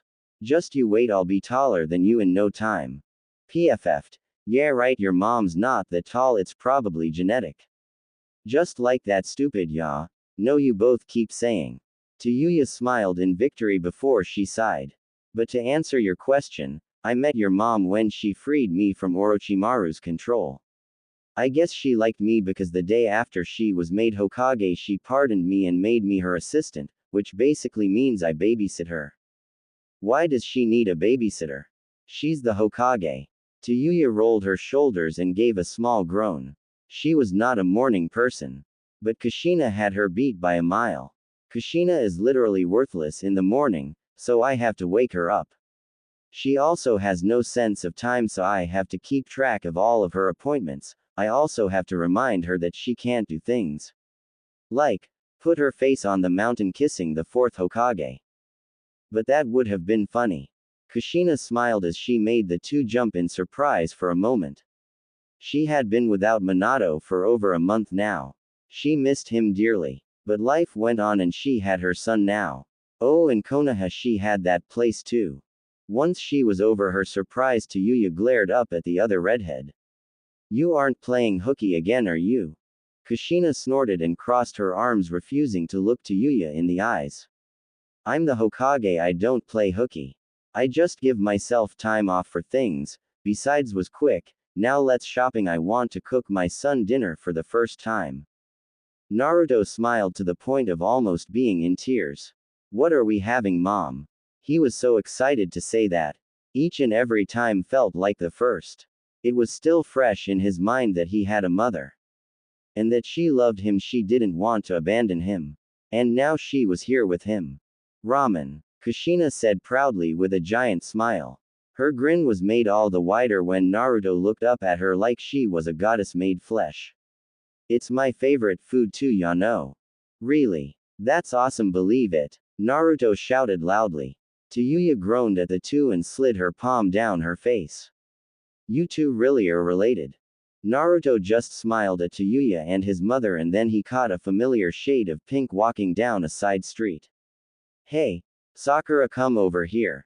Sakura instantly perked up when she heard Naruto's voice. She was on her way to check on Sasuke again today, and seeing Naruto back was a good highlight of her day. She would never publicly admit it, but she had missed Naruto during the month he was gone. Probably because Sasuke was in a coma. Still, she had to squint in confusion when she saw Naruto casually talking up the new Hokage and her assistant. Was that idiot in trouble again?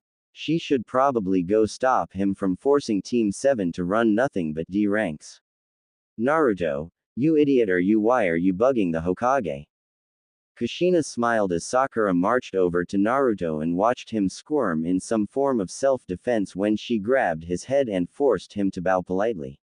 Those two would be so cute together.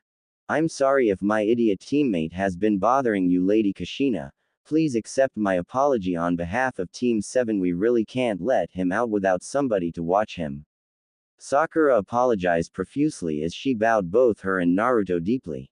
Sakura, I don't need to apologize to her, she's my mom. Naruto pouted when Sakura finally let go of his head.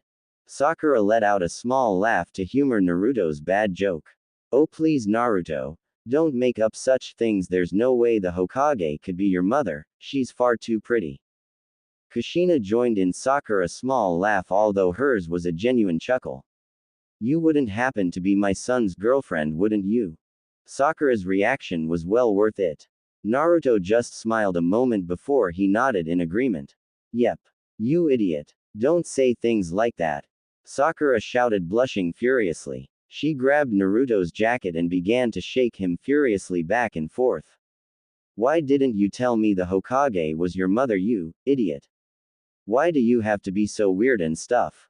Kushina clapped happily for a moment in a way it reminded her of her and Minato when they were younger. Especially that first couple of weeks before they became official. I didn't hear a no, Sakura. Why don't you join us for dinner tonight? I'm certain Naruto wouldn't mind. Sakura released Naruto, causing him to fall to the ground in a slightly dizzy heap. I wouldn't want to intrude, Lady Hokage. Besides, I was on my way to go check on Sasuke and I. Sakura wasn't interrupted by Naruto jumping up at Sasuke's name. Ah, Sasuke. I forgot about him. Granny should be done healing him by now, right? Mom, can we stop by the hospital to check? A wicked glint appeared in Kushina's eye. For a moment she wondered if she should tell Naruto he has a new step-brother as well. Nah, surprises are fun. That sounds like a great idea. Tayuya, would you be okay with?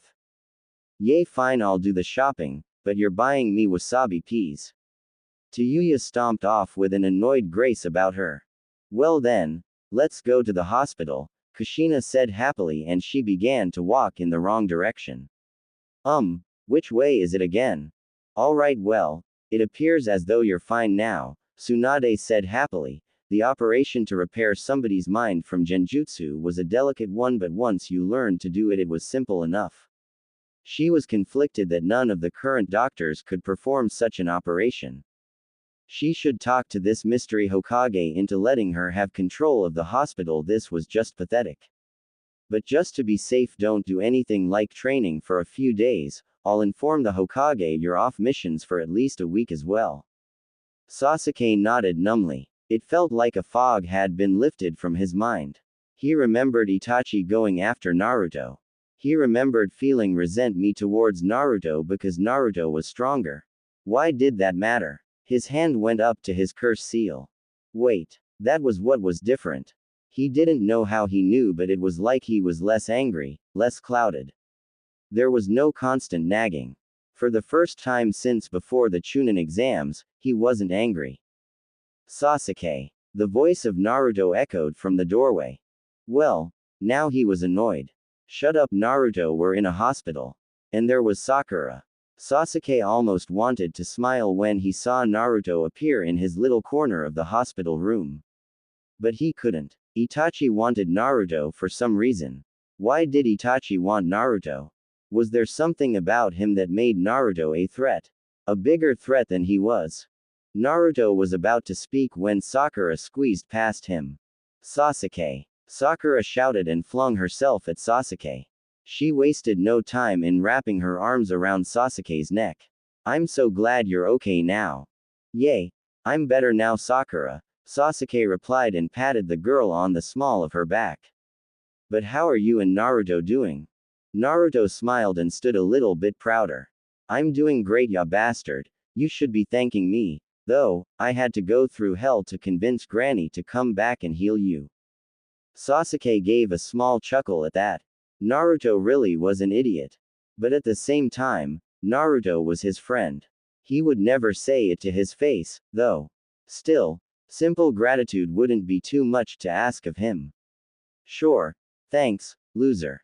For a moment Naruto's eyes nearly popped out of his head before he rubbed his nose in embarrassment. He had gotten Sasuke to say thank you. That's kind of close to acknowledgement, right? Sakura, do you mind letting go? Sasuke asked after 30 seconds. The girl really should have realized that he wasn't hugging her back anytime soon.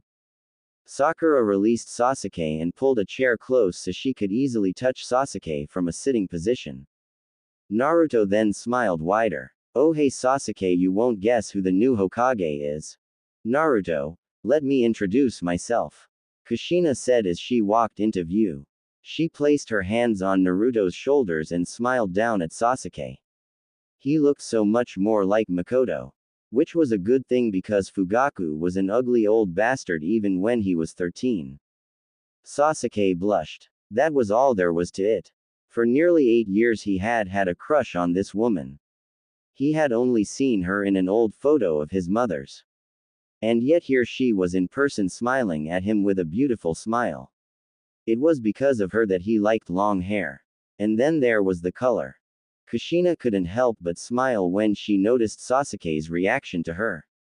And the glare Sakura gave her. Just wait until they find out what she had planned.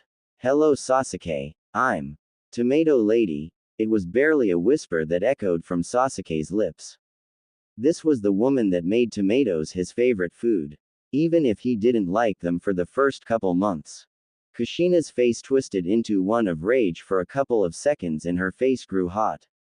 She was not a tomato. I'm sorry, what was that? Sasuke gulped. Oh god, she was talking to him. That's what my mom called you when I found a picture of you when I was 5. Damn it, Makoto, Kushina swore under her breath. Of all the people in the world, the only two that could get away with calling her a tomato were Makoto and Minato. Anyways, my name is Kushina Uzumaki. I'm the fifth Hokage, Naruto's mother. Sasuke's eyes nearly popped out of his head as he looked at the grinning Naruto and the smiling Kushina. Slowly, he watched his world view shatter a little bit.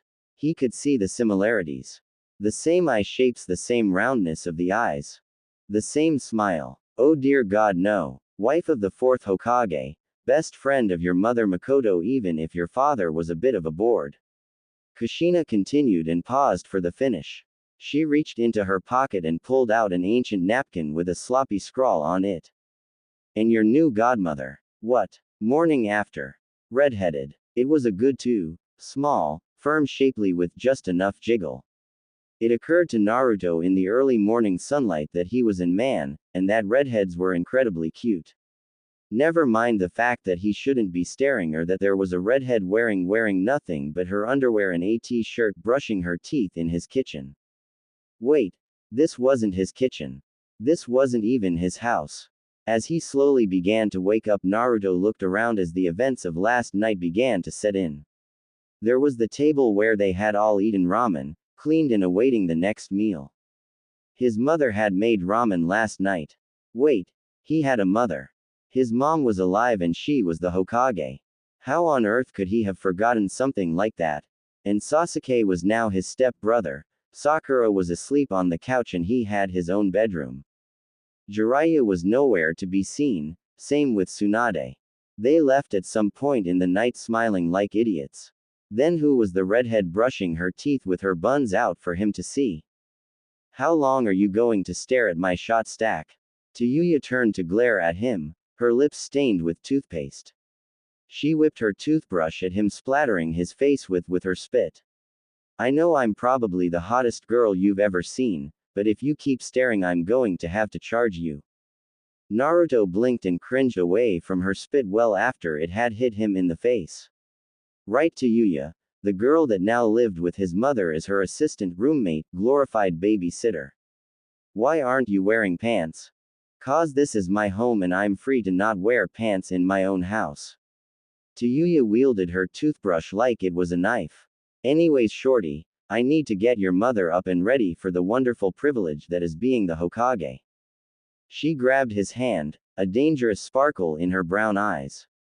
And I finally got me a helper. Tayuya dragged him through the still unfamiliar house simple door that had a latch on it to keep it closed. It sounded like there was a bear being kept inside. Why's there a lock on my mom's bedroom? Well, Squirt, your mom's a bit off her rocker when it comes to just about everything. Tayuya smiled as she undid the latch, exposing just a bit more of her butt, not that he was looking, as she reached up to undo the latch. One of the things is that she tends to move a lot in her sleep, so I put a latch here so that her weirdness doesn't extend out into the rest of the house. Still not quite awake, Naruto just nodded, and then understood exactly what Tayuya meant. It looked like a tornado has rampaged through the room centered around the ceiling fan. The bed frame was bare, stripped of the mattress and covers, and put on its side against the windows.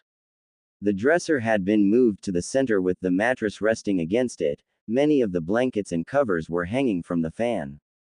And in the center of everything, dangling by one foot tangled in blankets while her head still rested on the mattress, was Kushina Uzumaki. The Hokage. And his mother. How the hell? Naruto asked as he examined the room. His room was like right next to this one. How the hell did he not hear any of this? Tayuya snorted. This is nothing. Last week before I got the latch I found her cuddling a bear to death in its cave. She said that she ends up sleeping in weird positions when she's not sleeping with anybody. So, how do we get her down? Tayuya's incredibly practical answer was to throw a kunai at the blanket that held much of Kushina up. It tore in seconds, causing Kushina to fall helplessly down the mattress, landing in a heap at their feet. Still snoring loudly. Grab a foot. We're taking her to the bathroom. Sakura awoke to what sounded like two giant coconuts slamming against each other at terminal velocity. She skipped the groggy steps between sleep and wide awake in a heartbeat. Scrambling upward and tangling herself up in her blanket, Sakura prepared for the worst. And then sleep slammed into her right in time for her to lose her balance off of the couch she had been using as a bed and slam into ground. This was so not her morning. She needed a good 15 minutes to get her shit together, maybe 30, especially when she wasn't on a mission or something. And then there was last night. She ended up following the Hokage, that just so happened to be Naruto's actual mother and Sasuke's godmother, to her home and ended up eating more ramen than she'd ever want to eat in her life. There goes my diet. Sakura pushed herself up off the floor. She hadn't actually been following her diet for a while, at least not the starve herself into being thin diet her and Ino were on. Her diet was more balanced now, focusing on proper nutrition. Still, it was good. Sakura righted herself, doing her best to make herself presentable. She was at the Hokage's house, and even if the woman was Naruto's mother, she should at least try to look presentable. After all, Lady Kushina was officially Sasuke's guardian as well. And if ramen is a stable diet for the Hokage, then who knows what good nutrition is. Seriously, that woman was worse than Lady Tsunade. She didn't look a day over 20 and claimed to be able to eat whatever she wanted and not gain a pound. Wait, did she have a crush on Lady Kushina? Damn it, half pint, watch where you're going. She heard the grumpy voice of the Hokage's assistant, Tayuya, echo through the hall. And you wake the up. Who are you calling short? I'm taller than you. That would be Naruto. Sakura peered around the corner to see a rather unusual sight, the Hokage being carried like a rag doll out of her room by Naruto and Tayuya. Her long hair trailed behind them as Tayuya had the woman by the legs while Naruto was struggling with his mother's torso. What are you two doing? Sakura. Naruto waved her over, a smile on his face. Come help. My mom is heavier than she looks. Why not just wake her up normally? There was no way that she was going to get on the Hokage's bad side by trying to prank her. Tayuya grunted and pulled on the leg again, taking another step forwards the bathroom.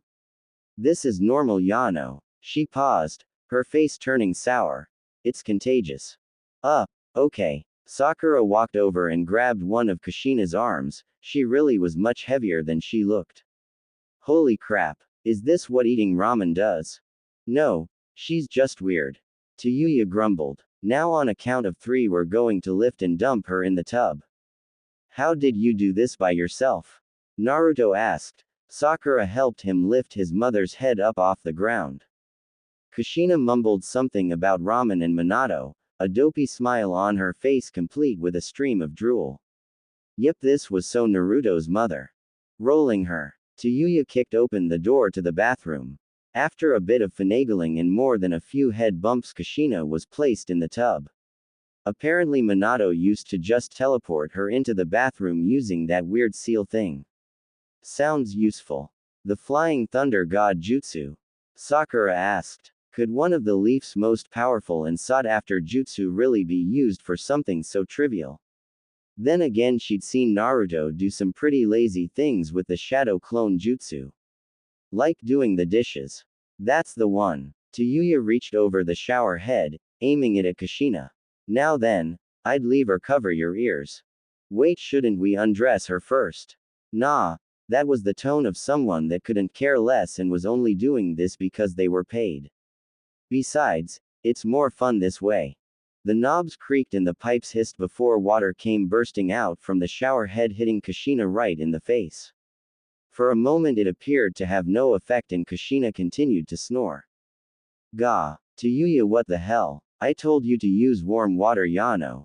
Warm. Kushina flailed in the tub like a fish out of water, completely devoid of the grace a Hokage should have. She threw the top half of her body out of the bath, water clung to her hair like morning dew. With a huff she cleared it out of her sights and glared at Tayuya. Like seriously, I told you to find a better way to wake me up. She changed demeanor, smiling at Naruto. Oh, hi sweetie. Do you want me to make you breakfast? PFF'd. Tayuya snorted, as if I want to haul your fat into the tub every morning. And you don't have time to cook breakfast, you have an appointment with the clans in an hour. Tayuya. Kushina slouched in the tub, resting her tub against the edge. I thought I said no meetings before 9. Besides, I just got my son back, can't I take the day off to spend it with him? It's 9 now. As to how the hell you became Hokage, I'll never know, and this meeting is important, you can't miss it. Tayuya stomped out the door. How the hell did I go from minion to running the goddamn village? If I get gray hairs from this, I'm kicking your. Kushina gave a shameless smile that reminded Sakura so much of Naruto. As if she needed more proof. Sorry, sweetie. Looks like I'm busy today. I'll make it up to you in no time, Yano. That's okay, Mom. There was something about the way that Naruto smiled that made Sakura want to run home and tell her mother she loved her. Which, being a teenage girl, was really weird. I can still see you after work, right? You got it, dude. Kushina smiled. Now rest up and try to get Sasuke out of his room. I have an exciting mission for you guys if this meeting is a success. Oh right, Sasuke. She stayed the night here to help Sasuke adjust. But he locked her out of his room, saying that all this was crazy and that there was no way that he was going to be Naruto's actual brother. The meeting was a success. And everything would be taken care of. I can't believe they agreed to this. Tayuya grumbled, following behind her. I know, right? Kushina laughed. I gave them a pretty good deal though. Besides, this way we get to secure our relationships with the other villages, show them that we're not afraid by having the Hokage escorted by nothing but a genin team. Ah, I've been looking forward to this vacation. You've been in office for a month. Details. Besides, I'm still doing important stuff, Yano. She held up her finger, pretending that Tayuya wasn't there taking notes for her. Like going to finalize the treaty between Konoha and Suna and accepting Kusa's apology for allowing their part in the attack, see Hokage stuff. Yay, but it's still stupid. Hey Mom, Naruto yelled, waving his arm at her from the village gates. He was just as excited as she was, practically bouncing on his feet. She had hoped that he would have gotten his father's brains at least, but a miniature Minato with her personality was just as good. We're over here. Hey. Kushina waved back at him, breaking out into a half sprint. Kakashi's little team was so cute. Sasuke was standing off the side, still pouting about being adopted. It wasn't her fault, napkins were legally binding documents after all. He still got to keep the Uchiha name, she just got to smother him with affection.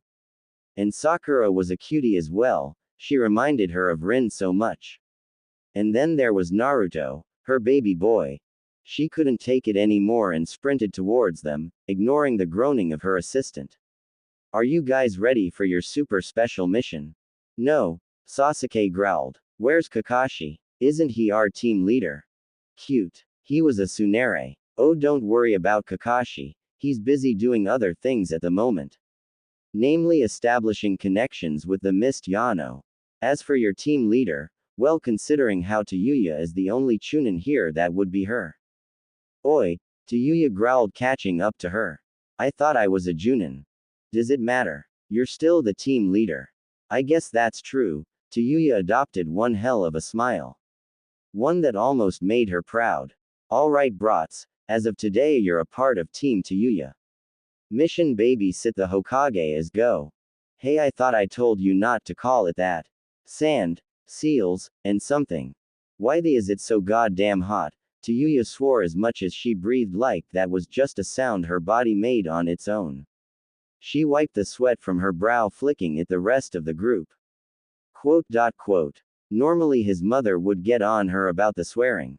Instead, Kushina, who normally had more energy than he did, gave a grunt, drinking from her canteen. "'Cause we're in the desert," Sasuke offered. Out of everybody he looked the least affected by the desert heat. Instead, he just looked like a cooked lobster. It was going to be so much fun torturing Sasuke once it turned into a sunburn. Apparently being in Uzumaki prevented sunburns. So neat. Shut it, you know it all, bastard.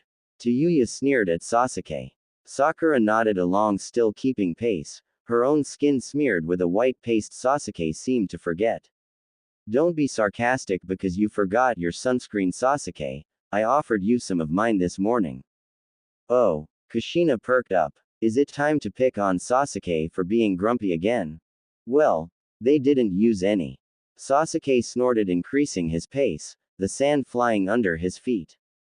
That's cause we're Uzumaki, Naruto shouted, chasing after his adopted brother and friend. We're immune to sunburn.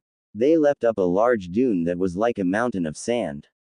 And stopped. A wall of sand lined the horizon with large stone gate cut into it. Hey, Mom, I think we found the village. Naruto laughed, pointing towards Suna. Surely he'd be able to see Gaara again. It's right over. Kumeon girls, Kushina shouted, grabbing onto both Sakura and Tayuya, and sprinting up the hill with more vigor than Rock Lee could have mustered. Bath, water, bed, glorious bed. She sped past him and Sasuke, heading right for the gates, Tayuya shaking free and still matching her pace. Hey, wait up. Naruto chased after them, leaving Sasuke in the dust. When he finally caught up with his mother, they were standing in front of a group of sand ninja. With Gaara standing there, holding his hand out to his mother. Greetings. I am Gaara of the desert, soon to be God. I'm Kazekage of Suna. I thank you for coming to discuss our treaty. The air was charged. The tension was high and it almost felt like a fight might break out at any moment. And there was something off about his mother. Her eyes sparkled and she had a large smile on her face. Her hair was beginning to stand on end. She squealed, stomped her feet, grabbed Gaara by the wrist and pulled him into the city. Son of a bitch, Tayuya shouted, being the first to act. She gave chase, pushing past Tamari and what's his face, cat-eared makeup guy, and several other sand ninja. Kushina, you dumb bitch. I told you not to do anything stupid. The rest of them blinked and Naruto felt all eyes slowly turn to him. I promise my mom isn't going to hurt him. They did not seem convinced. Why are you kidnapping the Kazekage?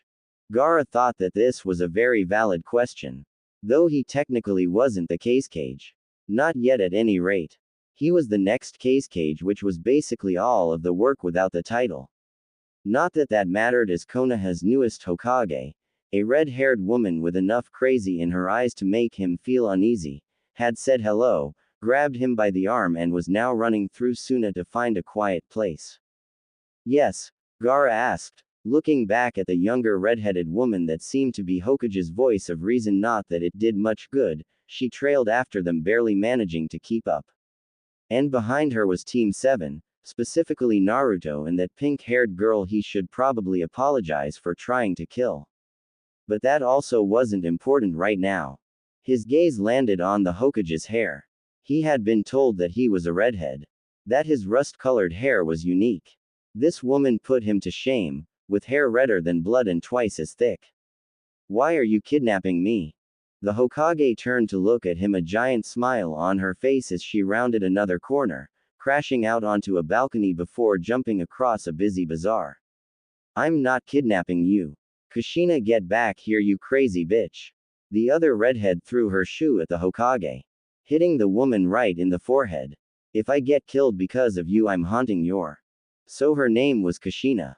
It was odd how they knew absolutely nothing about this new Hokage. Furthermore, why wasn't his San trying to defend him?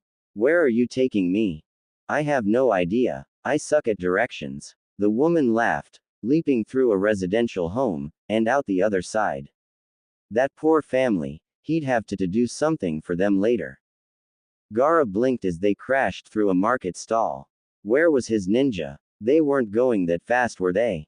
Furthermore, why wasn't he trying to fight back? Was it because it was the Hokage? No, that wasn't it. He simply didn't sense any hostility from Kushina. Then what are you going to do to me? Fix your seal, duh. The woman came to a stop at the base of the wall, looking left and right before deciding to go up. Straight up. A lot of up. A whole loft of up. This was rather high. My son told me that you're a Jinchuriki too. And that your seal's a little messed up. Her hair trailed after her like the tail of a ruby comet. Your son? Gaara asked, the last bits of tension leaving his body. Who is he? Naruto Uzumaki. He's going to be the next Hokage Yano. What went up must eventually come down. Kushina fell towards the earth with the same reckless abandon that he would have expected from Naruto's parents. Wait. Naruto had a parent. Weren't they so similar because they were both alone? Was it all just a lie to save the girl? No, Naruto's eyes, they didn't lie. But this woman didn't seem to be like his father. Especially since I've come back from the grave. Well, that answered that. Wait. Pale skin, red eyes, hair the color of blood. Insane both mentally and physically. Are you a vampire? Kushina landed with a thud, in some abandoned warehouse, her nose crinkled in disgust. Ew, what? No. I hate blood. It's all sticky and warm and blah. Then what are you? He let himself get sat down on a table. Were they in a doctor's office? Complete with a sunroof now. He should fix that later.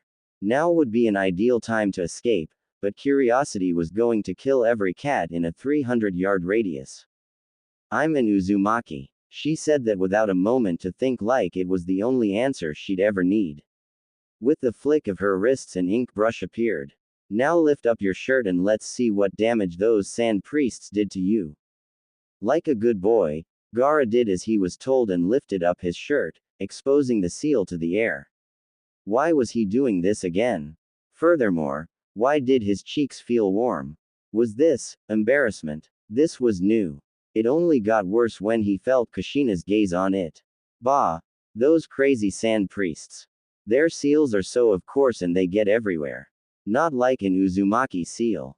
Ours are soft and smooth. Like a baby's butt. What was he supposed to say to that? More importantly, why wasn't his sand defending him? Even Shukaku's murmuring stopped. Not that he had much room for contemplation as Kushina finished removing his shirt and pressing him down on the table while she eyed his stomach the same way other people would look at food. Am I about to get raped? I'm going to pretend you didn't just say that. Kushina's eyes had no humor in them. Then at the drop of a hat, she was smiling again, twirling the brush. Now hold still. Try not to laugh, and if you hear whatever demon inside of you crying in the corner, that means it's working. This woman was crazy and beautiful. Gaara decided that he liked her even if she didn't manage to fix his seal.